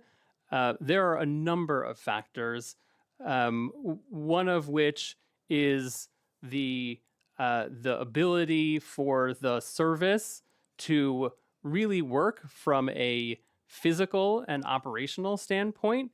Not all areas in our waterfront are exactly the same in terms of water depth, in terms of access. So we need to make sure that at a minimum, the physical access and the operational accessibility are there. Then we also look at whether the service that we provide can be competitive with other modes that are existing options for riders.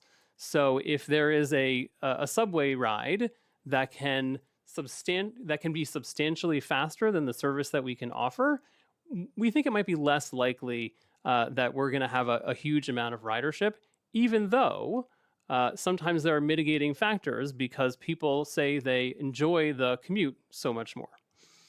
We also take a very close look at the upland conditions, so to speak, how easy it is for members of a community, folks in the neighborhood, to access the landing. And also we look at socioeconomic and demographic factors. It is very important to us that NYC Ferry is accessible to all New Yorkers from all walks of life. So this is something that is really centered in our evaluation. and is something that we're going to be taking a very close look at in the vision study that I talked about earlier. Thank you. One last question. The preliminary plan includes $4 million in FY26 of Federal Highway Administration grant funding. How can EDC maximize incoming funds from those types of grants? Is it based on ridership? What are the other factors? Thank you so much. We're looking at that as well. Obviously, we want to maximize the amount of federal dollars that we get. Some of them are earmarks, some of them are formula-based. So we're going to continue to look at all of the federal opportunities and do what we can to maximize those. Would expanding to more locations, particularly other boroughs that aren't served by ferry access right now, would that unlock additional funds or not necessarily? I'd have to look a little bit more carefully at the language of some of the federal bills and get back to you on that question. Thank you. I'm going to now turn to Councilmember Banks, and I also want to recognize that we have Councilmember Aviles who joined us, and I'll turn to her afterwards for questions. Thank you, Madam Chair. First of all, I heard East New York mentioned a couple of times, so it's always good to hear that. Particularly, and I guess on a sidebar, I would love to hear about the plan on how they're going to activate the community for the World Cup. I know that was mentioned that you're going to activate the East New York community, so we'd definitely love to have further conversation about that, as well as we would love to get a time frame on the BRC $160 million project that is supposed to be a demolition, and we're supposed to get a new community center. So if we can get some information on that particular time frame on that as well. Also, too, in our district, we also do have a desire for ferry service as well. As you do know, we right up the block from the Canarsie Piers, and we do have the amazing Shirley Chisholm Park that definitely a lot of residents would be happy if there was a ferry service, especially in that area where there is a transportation desert in the Starrett City, the more southern part of my district. Let me get to my line of questions, particularly dealing with the energy storage community impact. Given the concentration of energy storage projects and ongoing concerns from residents, what resources in the 2027 preliminary budget are being allocated for community engagement, oversight, and safety review of these developments? Yeah, thank you for that question. The battery storage projects are incentivized through our IDA benefits. So these are private companies that come in that we structure these transactions individually so that they provide tax incentives for them to build battery storage, which is incredibly important for our green economy and building a more resilient New York City. It does have benefits to the community because it takes off these gaseous peaker plants that are put out noxious fumes into the community to a more greener, sort of renewable energy grid. Right. So this is a IDA program, and through that, we ensure that there's workforce. In each of the battery storage projects that we've done recently, we've ensured that there's a workforce development component that these companies are creating to train local residents to is sort of in this new industry of battery storage. And so it's not only just at the plant, but a lot of these companies have relocated and built their offices in New York City, in Brooklyn. And so their headquarters was not quoted in sort of the jobs created by the IDA project, but they are creating jobs in that company for Brooklyn residents. And I guess you probably answer this, but I'm going to ask the question: is the EDC currently involved or or supporting the proposed battery storage project at Jewel Street, in the Jewel Street area? And if so, what outreach has been conducted with residents in the 42nd Council District? And additionally, what resources are being directed specifically to my district to ensure meaningful community engagement? Yeah, so I'll have to check specifically about Jewel Street if it's an IDA project or not, and so we'll get back to you on Okay, that. if you And can. yeah. When it comes down to Brooklyn's EDC support, in the last year's preliminary budget, Brooklyn received approximately 12.1 million in economic development support and about 709 million in lifetime support, the second lowest among the boroughs, despite being the largest borough by population. How does the FY27 preliminary budget address this imbalance? I'd have to get back to you on that. I don't have the specifics on sort of that budget amount. It would be, I'm not sure if if you it can went get through back to me, I EDC. appreciate that. Can you provide any updated figures or anything? Is there any information that you have? I am not sure that goes through EDC specifically, but we'll get back to you. Okay. Also, when it comes down to small business support that we believe has taken a decline based off of the data shows that the number of small businesses served declined by 8%, from over 6,000 to just over 5,500. Yet there are no new investments in the 2027 preliminary budget to address this. Why is small business support declining? And where is this budget? Are there any resources to reverse this trend? Yeah, so EDC focuses on sort of supporting small businesses through our assets. Again, we have 64 million square feet, 224 assets, and primarily it's Brooklyn Army Terminal, Hunts Point, East New York, Coney Island, et cetera. Right. And so we support, and also our public markets. We have three major public markets. One is Moore Street in Brooklyn. And so through that, we support small businesses. We also support small businesses, MWB businesses, through our sort of a construction awards. So 35% of all of our construction awards are to MWBE. That equates to about 240 million last year. And we have sort of pathways to break barriers of entry for MWBE firms, both in sort of maritime construction and also regular construction through our Construct NYC and Waterfront Pathways program. Okay, thank you for that response. I have two more questions, if you may indulge me, Madam Chair. But since we just spoke about WMBE participation, I want to talk about the decline. WMB participation has declined significantly from over 40% to under 20%. What specific funding and corrective actions are included in the FY27 preliminary budget to reverse this trend, and how will the administration ensure accountability in meeting participation goals? So the city has a 30% MWBE goal. EDC on our projects that we manage and we award, we have a 35% MWBE goal, and we have been meeting that. We met that in last year, as I mentioned, in fiscal 25, and we anticipate meeting that 35% goal in fiscal 26. And the last thing, we want to also, thank the EDC for the East Brooklyn Workforce Fund. We had the opportunity, the 42nd Council District had the opportunity to partake in it. We had two community-based organizations that were recipients of the RFP or selected. So we thank you for that opportunity. Obviously, it's still in effect because they're doing the work. So we want to thank you for that and the participation in that as well. Thank you, Madam We Chair. appreciate that. Councilmember Aviles? Thank you, Chair. Hello, friends. I know Good you're waiting afternoon. for me. I need more time, of course, but let me not belabor the many, many questions I have.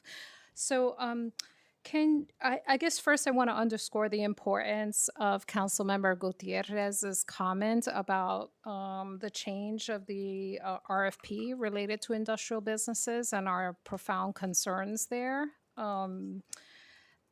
Could you tell me what metrics EDC uses to track industrial growth?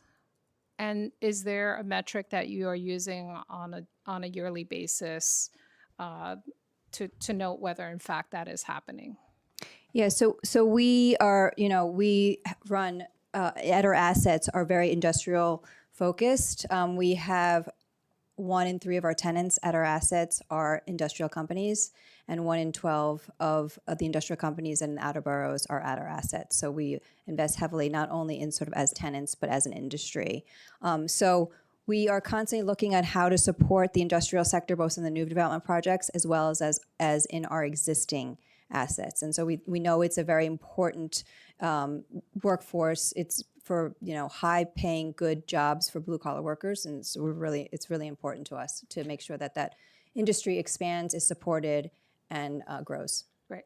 So can you, I guess off the record, if you would send me what the breakdown of those industries are and the markers. Sure. Like having 1 in 3 tenants necessarily doesn't say that we are meeting growth targets. It means that's what's existing. Are we maintaining those? And what is in fact the growth target?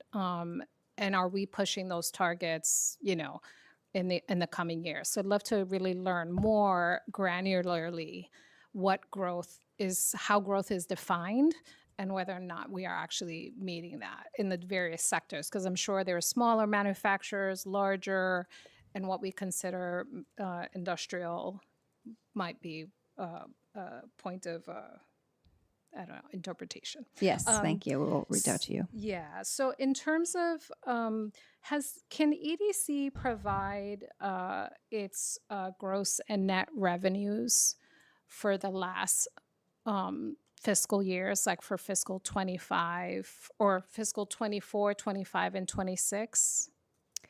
Yeah, so EDC is a not-for-profit organization, and we collect, operate, and maintain assets on behalf of the city. And so through that, we collect revenue, mostly through our ground leases and from our tenants at our assets, and we operate and maintain them, so we have expenditures. We also do a lot of programming, like workforce development, economic mobility, et cetera, activating for the World Cup at our assets, whatever is sort of important for the city and for EDC. We use our sort of net dollars to activate programs. We call it our impact spending. So we don't really have sort of net revenue. If anything, we have an unrestricted cash balance that we keep in sort of as a financial measure in case like a COVID-19 happened. So all of our assets shut down and we're not collecting any revenue, so we can still continue like paying our staff and running our programs. Sure. So I guess I would love if EDC could send me, on the record, particularly what the revenue, the gross and net looks like specifically for Atlantic Basin. And then particularly because I'm one of the council members that has quite a large EDC footprint in my district, the Sunset Park waterfront includes everything from that all the way to BMT, SBMT, as you know. Yes. I would like to understand very clearly what each of those asset centers are generating. Obviously, you're saying you're putting that back into programming. I'd like to really understand what that looks like specifically for my district. Okay. Okay, great. And in terms of the Brooklyn Marine Terminal, my favorite topic, we noticed in the fiscal 26 November plan that there is added 3 staffing positions for the development corporations, which my understanding was supposed to be self-supporting. Can you tell me, and the preliminary plan also includes $129 million for various infrastructure improvements at the terminal. Can you tell me specifically what these positions are? Have they been filled? And then is there a timeline for further staffing? And also, can you talk to me specifically about what is included in that $129 million? Yes, happy to do that. So the BMTDC, once it's online, is going to sort of operate and maintain the BMT redevelopment. And so we are anticipating. Right? It has been formulated. I'm sorry, and launched. BMTDC. Yes, yes. Once, yeah. So they're going to operate and maintain the implementation of the redevelopment. So we are anticipating an executive director being hired maybe the end of this year, and it accounts for 2 staff members. We haven't defined exactly the level or for the staff members, but that's what that CTL is for. As for the $129 million, that is really looking at some of the investments that we're doing now. So the 15 million all electrical crane that we pre-ordered, that's hopefully going to come this summer, as well as some pier improvements that we're doing on the piers. And it also looks at the 100, that's also, the 129 million also is the 109 local match or the city match for the So this is money we've been talking about in the previous fiscal years that is just rolling over. This is not new money. No, These are the 15 million last year. Oh, I'm looking over like you were there. The 15 million for the electric crane was something last year that actually maybe 2 years ago that the administration had on the books. So is this just rolling over money? Yes, this is not new money. Okay. Lastly, if you could, actually for the 129, if you could send to my office an itemization Yeah, of we have that. what that is going to be paying for.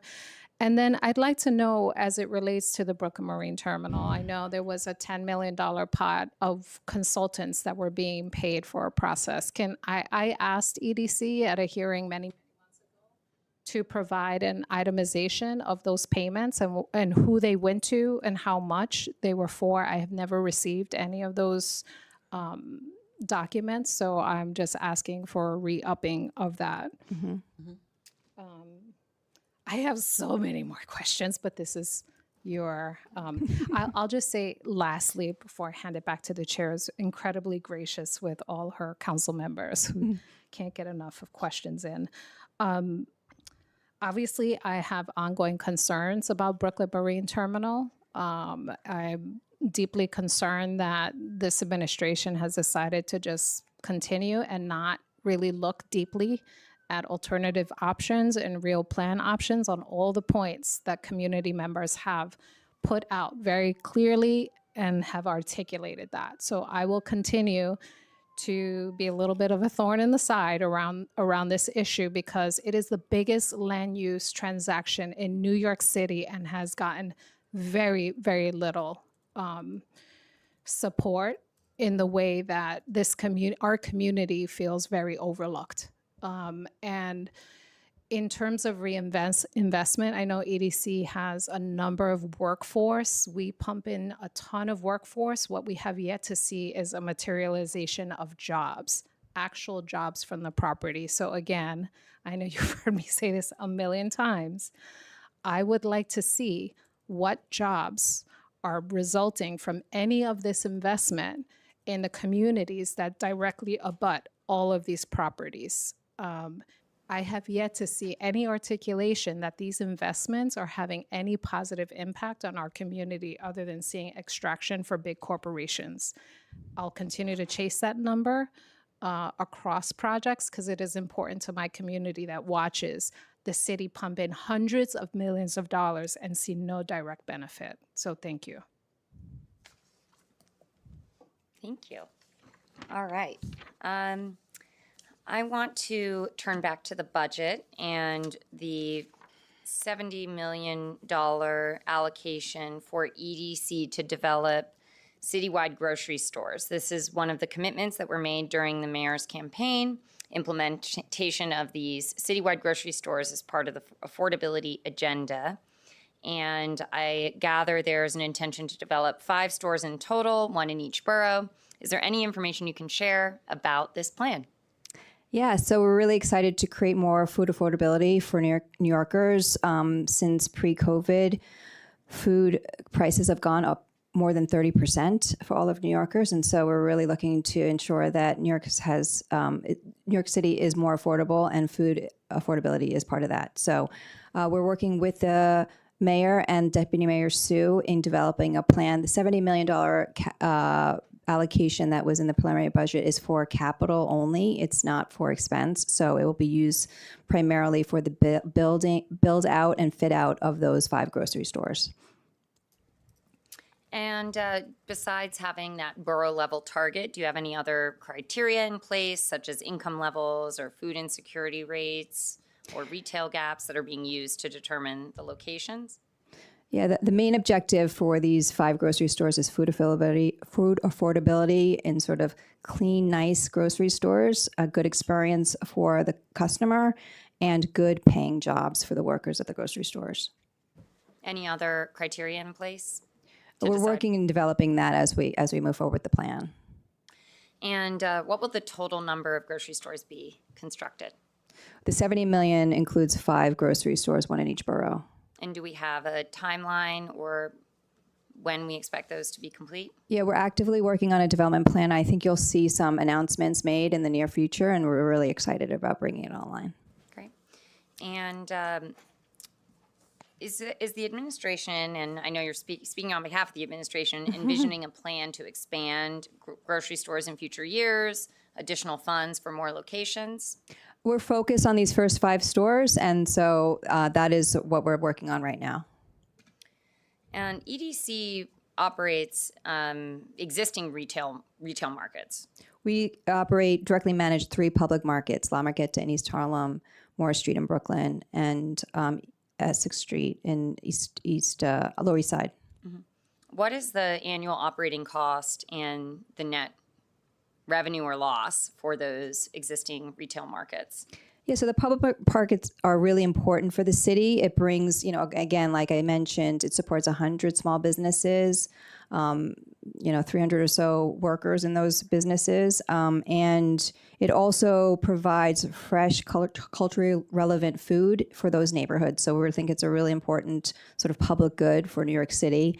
It is not a moneymaker. And so I would have to get back to you on the details on that, but we're committed to these public markets as a public good for New York City. Great. It would be helpful to understand the economics. And how do these markets that currently exist differ in structure and operation from the intention behind the new city-owned grocery stores? So the public markets are really just, as I said, these are allowing for culturally relevant sort of small businesses and food vendors in these markets. The public grocery stores are specifically for food affordability. But both of them, there's, in terms of food access, food affordability, et cetera, there's like multiple tools that we're using. So these sort of align, but the public grocery stores are specifically going to have food discounts. And do you suspect that we'll need additional city subsidies in the future to continue to support operations and the ongoing infrastructure needed to operate the 5 stores? We're looking into that now. We're sort of developing a plan, so we'll get back to you very quickly on that. And will the stores be staffed by the city or contracted out to a managing company? We're looking for a third-party operator because it's a very complex business, and so we want to make sure we have experts sort of doing that. And are you in touch with food access organizations about partnering with them? Part of the development plan is a whole outreach in terms of everyone involved including community folks involved in sort of the supermarket world and the food accessibility world. So we're having those conversations. The other resource available is the food retail expansion to support health or fresh programs, where we have $100 million in total assistance granted over the lifetime of those projects. Can you speak to the advantages or differences between the fresh program and the proposed city-owned grocery stores? Yeah, so the fresh program is part of our IDA tax incentive program, and this is like another tool that we use to bring food accessibility and food affordability to New Yorkers. And this one specifically is for food accessibility. It targets specific high-need neighborhoods, and we provide tax incentives for those private supermarkets to go into those neighborhoods. It doesn't necessarily focus on discount, but it focuses on food accessibility. And why the decision to create a new program versus invest further in these existing programs? So these public grocery stores are, we found that there's a real affordability crisis in the, and it became a priority of the mayor, that one of the measures to combat sort of the affordability crisis is through food affordability. And so this is a way to offer, again, like the public markets, the fresh program, they don't really specifically target like food prices. And these public grocery stores will very specifically target food prices and food affordability. Has EDC done any analysis on the impact of opening these grocery stores on other community-based food groups? For example, the council's food initiatives provides over 27 million to scours of local organizations for food access in underserved communities. Yeah, that is part of our sort of public grocery store plan and sort of development. And so we're working through that right now. So more information to come. Yes. And I'm in particular curious about the long-term subsidies to keep the program funding. If we're committing 70 million now, what does that commitment look like year over year and into the future, particularly in a year where we are scouring for savings in every turn? Understood. I wanted to also ask about the Tin Building, since we're on the topic of food. So last month we learned that the Tin Building food hall at the South Street Seaport is being replaced by the Balloon Museum. And in a 2014 agreement with the council and EDC as part of that redevelopment, the Howard Hughes Corporation committed to putting a food market occupying at least 10,000 square feet. That would include locally and regionally sourced food items that are sold by multiple vendors and open to the public 7 days a week. So certainly getting at that issue of accessibility of food, if not affordability of food. Is this new change of the Balloon Museum in violation of that original agreement? No, they stayed within the requirements under the original agreement. Bringing a cultural institution is part of that, and the Balloon Museum is a cultural institution. I would say that it had been losing money, millions and millions of dollars every year, and they were planning to shut it down anyway. What we did get a commitment is that they're going to keep a what is it called? Farmers market open 7 days a week right next door. Got it. So the original agreement did not require that food market? My understanding was that there was an agreement between the council and EDC as part of that redevelopment requiring the food market, but Yeah, so the food market's going to stay. It's going to still be open 7 days a week, but it's not going to be in the Tin Building. and not at least 10,000 square feet. I'm not sure what the size is, yeah. So is it EDC's responsibility to enforce those commitments from that original agreement? So the original agreement, the Balloon Museum coming into we did take a very close look at it. All the requirements under their original agreement were met, or the lease. So I see that the reports indicated the Seaport Entertainment Group was losing 33 million alone in 1 year. Is there anything EDC or the city could have done to support a venture like that on city land?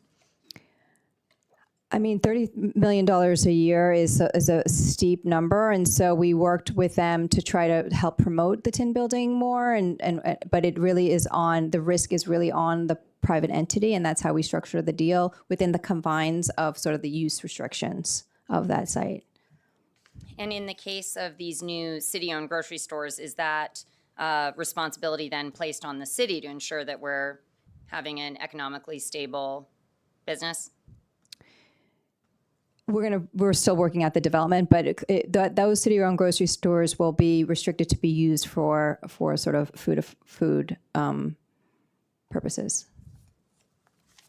Well, I don't have any other colleagues here to ask questions, but thank you very much for your testimony. Are we now moving to public testimony? Thank you. What else am I supposed to say? All right, the panel is dismissed. Thank you very much. Thank you. First, I want to invite Francis Yu from Community Food Advocates, Noah Mexler from Consortium for Worker Education, Liglia Gualpa from Workers' Justice Project, and Jorge Rojas from Workers' Justice Project. And thank you again to EDC for your time today and helpful testimony.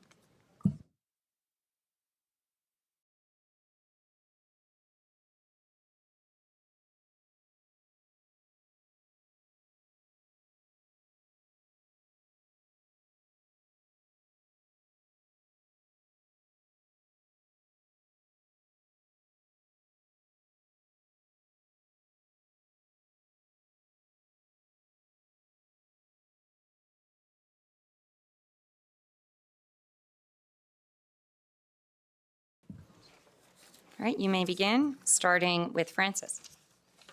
Good afternoon, Chair Maloney and members of the committee. My name is Francis Yu Director of Supermarket Access at Community Food Advocates. On behalf of CFA and the growing coalition we are building to advance equitable supermarket access across New York City, thank you for the opportunity to testify on the upcoming preliminary budget. Community Food Advocates works to ensure all New Yorkers have access to healthy, affordable, culturally affirming food, in addition to leading major citywide campaigns such as Universal School Meals and Good Food New York. We have spent the last several years conducting research and organizing partners around equitable supermarket access. The urgency is clear. A newly released 2026 Share Our Strength New York Hunger Survey found that 2/3 of New Yorkers had to choose between buying enough nutritious food and paying for other essential household expenses in the past year. For families with children, that number rises to 74%. This is why we strongly support Mayor Mamdani's initiative to develop city-owned supermarkets. Community Food Advocates currently convenes a growing coalition of community organizations, food systems experts, and researchers helping shape recommendations for the initiative. Last year, alongside industry experts Errol Schweizer and Raj Patel, we released a report outlining strategies to ensure these supermarkets deliver real affordability and access. This report is included in the materials I provided. 2 factors determine whether this effort succeeds: scale and sustained operational investment. Achieving real affordability requires a model that operates at sufficient scale, that unlocks significant wholesale savings, which we've identified at 20 stores, and recognizes supermarket access as a public good. We're very pleased with the $70 million in capital funds in the preliminary budget. While this initial capital investment is important, long-term success depends on ongoing operational funding. Current projections suggest approximately $20 million per store in annual subsidy, roughly $100 million annually for these first 5 stores, to ensure sustained affordability, quality jobs, and a dignified grocery experience for New Yorkers. Thank you for your leadership and your attention to this issue. Thank you. Noah from Consortium for Worker Education. Great. Thank you, Chair Maloney and members of the Committee on Economic Development. My name is Noah Meixler, and I serve as the director of the Astoria Worker Project, an initiative of the Consortium for Worker Education. As the workforce development arm of the New York City Central Labor Council, CWE brings a worker-centered approach to workforce development. The Astoria Worker Project has anchored our work in a neighborhood as we seek to build worker power and develop innovative programming and partnerships to reach underserved populations. Over the past 3 years, with the support of the council, we have built this program from the ground up, seeing steady growth each year. Our programming is designed and responsive to community feedback. We began our work with a quantitative analysis of the local economy, paired with a focus group study of workers in the neighborhood. Last fiscal year, we delivered over 12,000 hours of instruction and served thousands of local residents. Our programming includes ESL, Know Your Rights, finance and work readiness classes, leadership development, and cooperative business education, all delivered in partnership with unions and trusted community organizations. Our partners include the UAW, Local 79, 1199, Workers United, Malika, the ANSEP Center for Refugees, Woodside on the Move, the Variety Boys and Girls Club, and the AIDS Center of Queens County. We started this program as a pilot initiative, and we're now working in partnership with Our Bronx, formerly known as the Northwest Bronx Community and Clergy Coalition, to replicate this model in the Kingsbridge Armory. Our vision for Kingsbridge is rooted in the same principles that have guided our work in Astoria: meeting workers where they are, investing in underserved communities, and building economic power from the ground up. We will keep the City Council and this committee informed as we continue to move this work forward. Thank you for the time. Thank you. Workers Justice Project. Buenas tardes, Presidenta Maloney y miembros del Comité de Desarrollo Financiero Económico del Consejo de la Ciudad de Nueva York. And the translation version is printed. Mi nombre es Jorge Soyatla y soy miembro de Worker Justice Project, una organización liderada para trabajadores que representan a miles de inmigrantes que trabajan en las industrias de la construcción, limpieza y entrega por aplicaciones. Proyecto Justicia Laboral y miembros como yo estamos organizando estos sectores para asegurar condiciones seguras para que los miles de trabajadores que mantienen a la ciudad de Nueva York en funcionamiento. Soy trabajador de la construcción y un orgulloso participante de 2 programas de desarrollo de la fuerza laboral financiados por la ciudad y operados por Worker Justice Project. Sus programas de capacitación OSHA y SST para trabajadores de la construcción y su centro comunitario de trabajo. Estos programas me han ayudado a obtener la certificación para trabajar en construcción y encontrar trabajos con un buen salario y cumplen con las leyes laborales. también han ayudado a miles de trabajadores a aprender sobre sus derechos, ya que muchos tienen una historia de robo de salario o abuso laboral. La ciudad de Nueva York tiene la responsabilidad de invertir, proteger y cuidar a los trabajadores inmigrantes que hacen funcionar la economía de nuestra ciudad. Programas y servicios financiados por el Consejo, como la iniciativa de fuerzas laboral para trabajadores jornaleros, la seguridad de sitios y construcción, apoyo a trabajadores de bajos salarios y apoyo para trabajadores inmigrantes y mujeres. Son fundamentales para ayudar a los inmigrantes a acceder a los servicios que necesitan para seguir construyendo nuestra ciudad. Invitamos al Consejo de la Ciudad de Nueva York a continuar invirtiendo en estas importantes iniciativas que garantizan a los trabajadores inmigrantes tengan recursos que necesitan para mantener nuestra ciudad en movimiento, avanzar y mantener nuestra ciudad en movimiento. Avanzar económicamente y prosperidad, que es este testimonio. Muchas gracias. Okay. So good afternoon. Thank you for the opportunity, Chair Maloney, to testify today. My name is Ligia Hualpa. I'm the Executive Director of the Workers' Justice Project, and I'm here to emphasize the importance of supporting day laborers, domestic workers, and app delivery workers in the city of New York. I want to share a bit about our programs and how we're creating pathways for hardworking New Yorkers to access living wage jobs in industries that often are low paid and also exploitative. Workers' Justice Project runs workforce development programs and workers' rights programs that fills critical gaps for immigrant New Yorkers in low-wage industries. Our programs have helped set labor standards in the app delivery industry, construction, and domestic work, providing workers with dignified jobs, fair wages. Just this fiscal year, we have connected domestic workers and day laborers to 600 jobs, helped over 400 delivery workers return into their jobs after unfair being deactivated, which is a form of being fired in the app industry, and ensure that many construction and domestic workers earn an average wage of $25 an hour.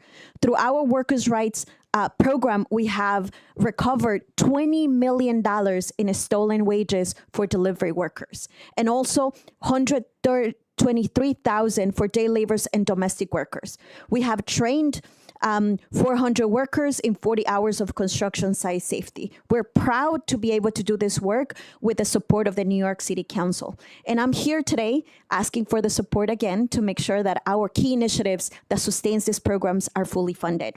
The Day Labor Workforce Initiative, the Construction Site Safety, the Worker Cooperative. So for the Day Labor Workforce Initiative, we're asking 4.9 for 5 worker organizations, which we're part of that coalition across the city. Also for our legal service for day laborers and domestic workers to be restored at 500 for Workers' Justice Project, the Construction Site Safety, 150, and also, and I'm ending now, and also supporting our new initiative, which is the Workers' Rights Organizing Education Initiative, which will be launching soon. Thank you for the opportunity, and we look forward to working with you. Thank you for your testimony. Thank you. Next, we have Yasmin Vega from Hispanic Federation and Hannah Burson from Western Queens Community Land Trust. Thank you.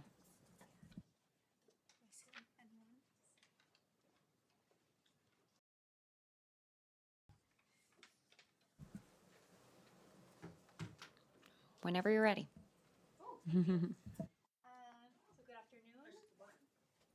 Good afternoon. It's my first time here. My name is Yasmin Vega, Director of Economic Empowerment for Hispanic Federation, and thank you so much for taking the time to hear this testimony today on behalf of Hispanic Federation, a nonprofit organization dedicated to empowering and advancing Hispanic communities through its programs and legislative advocacy. Our network of over 780 member and partner organizations, including 200 located here in New York City, are frontline service providers for our neighborhoods and communities. Despite being significantly undercapitalized and under-resourced, these local organizations remain at the heart of our communities and our critical support system for Latino families. These organizations are deeply embedded in our neighborhoods, providing the most vulnerable residents with food, shelter, and clothing, supporting at-risk youth in achieving academic success, and assisting low-income families in obtaining health insurance, helping workers gain the training and skills needed to achieve economic mobility, And additionally, these organizations that might otherwise go unheard of are at the heart of advancing equitable opportunities that improve New Yorkers' quality of life. And today we are asking for the expansion of key funding for the incoming fiscal year to support our growing Latino families and to ensure that the city prioritizes the allocation of resources that will improve the well-being of vulnerable communities across the city. HF is requesting that the City Council provide baseline funding of $100 million for Community Food Connection to support emergency food providers in battling food insecurity for all New Yorkers. Oh my goodness. Additionally, HF supports an allocation of $25 million in the Feeding Our Communities Council initiative in fiscal year 27 to support food pantries, including Hispanic Federation and partner organizations such as the Met Council and Catholic Charities. For over 16 years, Hispanic Federation's Lucha contra el Hambre hunger relief effort has been a cornerstone in improving the health and nutritional status of New Yorkers by expanding nutrient-rich food to needy families across the city and filling a gap in food items, specifically culturally responsive food items that pantries often have a hard time sourcing. And in 2025, Lucha contra el Hambre provided 1.3 million meals, including Thanksgiving turkeys and Christmas pernils, impacting over 100,000 underserved families in New York. So thank you so much for your support and looking forward to working with you. Thank you so much for your testimony. We'll now turn to the Zoom. We'll start with Melat Soyom and then go to Sarah Bratko, followed by Catherine Mercer. Melat, if you're on the Zoom. Yes, thank you. Good afternoon, Honorable Chairperson and distinguished members of the New York City Council Committee on Economic Development. My name is Melat Soyom, and I'm the Director of Policy Advocacy and Strategic Partnerships at the New York City Network of Worker-Owned Cooperatives, also known as NICNOC. We are the member-led local trade association representing worker cooperative businesses and democratic workplaces in New York City. I'm here alongside my colleagues from the Democracy at Work Institute, the Center for Family Life, CUNY Law, and also our WJP advocates with our Advocacy Council members representing 9 other organizations that make up the Worker Cooperative Business Development Initiative. We are here asking the New York City Council to continue supporting the expansion of worker ownership in next year's budget and firmly into the future. Since the inception of the initiative, we've created over 200 new worker-owned cooperative businesses and over 1,200 new jobs that are not only providing higher hourly wages, but also building wealth and assets for individuals who are overwhelmingly BIPOC women and immigrants. We have seen firsthand how this initiative has served to bolster our sector and strengthened existing cooperative businesses and created new ones. The initiative partners have collectively worked to create a comprehensive ecosystem of support for cooperative businesses that not only ensures the creation of new cooperatives in low-income areas, but also the technical assistance needed to sustain businesses and create jobs, as well as the education and outreach needed for communities, interested entrepreneurs, and allied organizations. We did a lot of work during the early years of the pandemic and beyond to bring in over 20 million in grants and loans to cooperatives and keep them afloat. And we did this with a $3.7 million budget. We're here asking the City Council to enhance our funding to $5,097,000 in order for our initiative to double down on the essential long-term economic recovery for cooperative businesses that is needed to claw ourselves out of this current crisis that we are facing. We thank the City Council for the opportunity to testify, and we hope that you will consider our budget priorities and recommendations during the year's negotiation process. Thank you. Thank you very much. Sarah Bratko, followed by Catherine Mercer.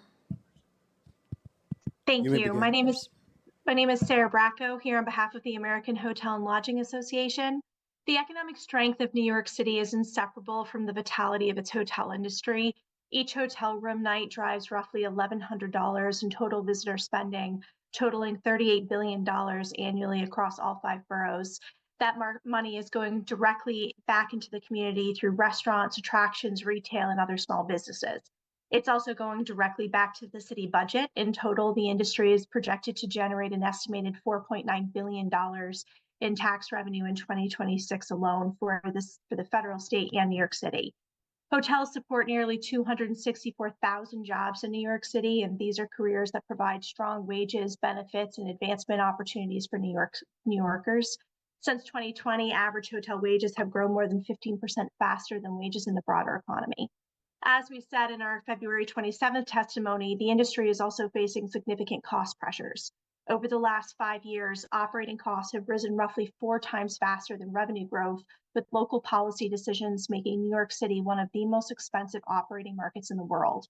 We continue to face uncertainty due to the decline in international travel and ongoing tariff and trade disputes. And even with major events like the World Cup on the horizon, hotel revenue growth nationwide is projected to remain under 1% this year. It's because of this and against this backdrop that budget proposals to increase corporate taxes, reduce the pass-through entity tax credit, and significantly raise property taxes would add further strain. Hotels can't simply relocate when operating costs become unsustainable, they close. And we have seen this dynamic in cities like San Francisco and Los Angeles, where compounding policy decisions, including continuous tax increases and extreme labor mandates, have placed significant strain on the hospitality sector, leading to visitor decline and hotel closures. A strong hotel industry means a strong New York City economy, and we look forward to working with the council to advance policies that promote job creation and sustained economic growth for the city. Thank you. Thank you. Catherine Merchek, followed by Eli Shin-Perez. You may begin. Thank you for the opportunity to testify today. My name is Catherine Mersek, and I'm a worker owner at 2 co-ops here in New York City, the Samam Kaya Yoga Back Care and Scoliosis Collective and Oasis Solidarity Collective. We're members of NCNOC, who you heard from already, which is a partner organization in the Worker Cooperative Business Development Initiative. Your support of our community of democratically run businesses helps to protect and create jobs for women, immigrant workers, and communities of color across the 5 boroughs in a wide array of industries. New York City now has the most co-ops in the country because of your support. I'm testifying today to urge you to continue to support the great work of WCBDI, enhancing the initiative's funding to $5.09 million, and to also support commercial rent stabilization to protect New York City's workers and small businesses from displacement. The first co-op I joined, Samam Kaya, is a very special little studio for therapeutic yoga in Chelsea, with classes both online and in studio. I'm proud to say my 19 other worker owners and I have been democratically running the studio together for 11 years in the same space the whole time. To make yoga accessible to all ages and abilities, we use specialized rope walls and equipment, which incurred a lot of startup costs that we are still paying back. Getting our business through the pandemic was a huge challenge that forced us to close our physical space temporarily and pivot to teaching online. But we were able to get through it for 2 main reasons. 1, because we're a cooperative, and 2, our landlord was willing to renegotiate our lease.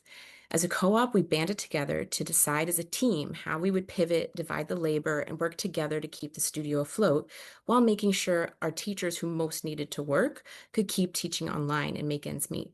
We were also grateful to have access to technical support from WCBDI partners and a couple small grants specific to worker co-ops. This support provided pro bono legal services with Take Root Justice to help us with the negotiation of our lease, and NCNOC's Cooperative Sustainability Fund, which allowed us to pay for consulting sessions. Thank you. Your time's expired. Okay, just please enhance the fund to $5.09 million, and I'd like to put in a request to please extend the testimony time to 3 minutes like it was before the pandemic. Thank you. Thank you very much. Eli Shin-Perez and then Will Spisak. You may begin. Hi, good afternoon, Chair Virginia Maloney and distinguished members of the New York City Council on Economic Development. Thank you so much for the opportunity to testify. My name is Ellie Perez, and I'm a business developer at the Center for Family Life in Sunset Park. I'm here today to respectfully urge the Council to support the Worker Cooperative Business Development Initiative and allocating $5.09 million in fiscal year 2027, including $675,000 to the Center for Family Life. This work is deeply personal to me. In fiscal year 25, I helped a group of low-income immigrant women launch their business. Many of them came to this country seeking a better life, only to be mistreated and exploited for their labor, an experience echoed by my own family. Some of them earned as little as $11 an hour here in New York City. These past 2 years, I watched them grow, find their voices, and take up leadership positions, learning so much along the way. With your help, we're going to continue helping them, equipping them with the tools to manage and sustainably grow their own business. In fiscal year 27, with your support, we plan to offer 275 technical assistance services to existing worker co-ops to help them address administrative challenges and remain operational. We'll also provide 20 trainings in business administration, finance, marketing, and domestic industry-specific skills so that 400 participants can strengthen their entrepreneurial knowledge. Through these efforts, we aim to create at least 15 new jobs in cooperative businesses and ensure that members of the co-ops we incubate earn an average of $39 per hour. These achievements are only possible with the steadfast support of the Council, and on behalf of the Center for Family Life and the Worker Cooperative Business Development Initiative, thank you so much for your time, consideration, and commitment to economic equity. We respectfully ask for your continued support in fiscal year 27. Thank you. Thank you for your testimony. And last, we have Will Spisak. You may begin. Good afternoon, Committee Chair. My name is Will Spisak. I'm a Senior Policy Strategist at New Economy Project, a citywide organization that works with community groups across the city to build a new economy that works for all New Yorkers based on community wealth building, collective ownership, and racial justice. We coordinate the citywide coalition of community land trusts known as NICELY and manage the New Economy Loan Fund, which provides non-extractive financing to community-controlled solidarity enterprises across the city. Since 2019, our organization has received City Council discretionary funding through the Citywide Community Land Trust Initiative, or CLT initiative. And we are asking the City Council to enhance funding for that initiative to $3 million in fiscal year 27 expense budget. We're also asking the City Council to hold the mayor accountable to his campaign promise to create a $50 million CLT capital fund to provide nimble funding to CLTs operating in a fast-paced competitive market. By bringing land into community ownership, CLTs are a driving force away from the old model of economic development, so-called smokestack chasing, and towards community wealth building and locally rooted economic development. Since the 90s, Cooper Square CLT on Manhattan's Lower East Side has preserved more than 320 deeply affordable apartments and 24 affordable storefronts in 21 buildings with primarily MWBE businesses operating in them. More recently, the Bronx CLT, Western Queens CLT, East New York, Mont Haven, Port Morris Community Land Stewards, and the Real Edgemere CLT have acquired or are in the process of closing on properties that will provide much needed affordable community, commercial, and manufacturing space to build economic opportunity in their neighborhoods from a community wealth building solidarity framework. We're asking you to take this opportunity with this council and this administration to create a new, unique way for New York City to do economic development and use CLTs as the tip of the spear to lead community wealth building projects and hopefully become the new norm for the way New York City does economic development. Thank you. Thank you for your testimony. That concludes the public comment. Thank you all for being here. And this hearing is adjourned.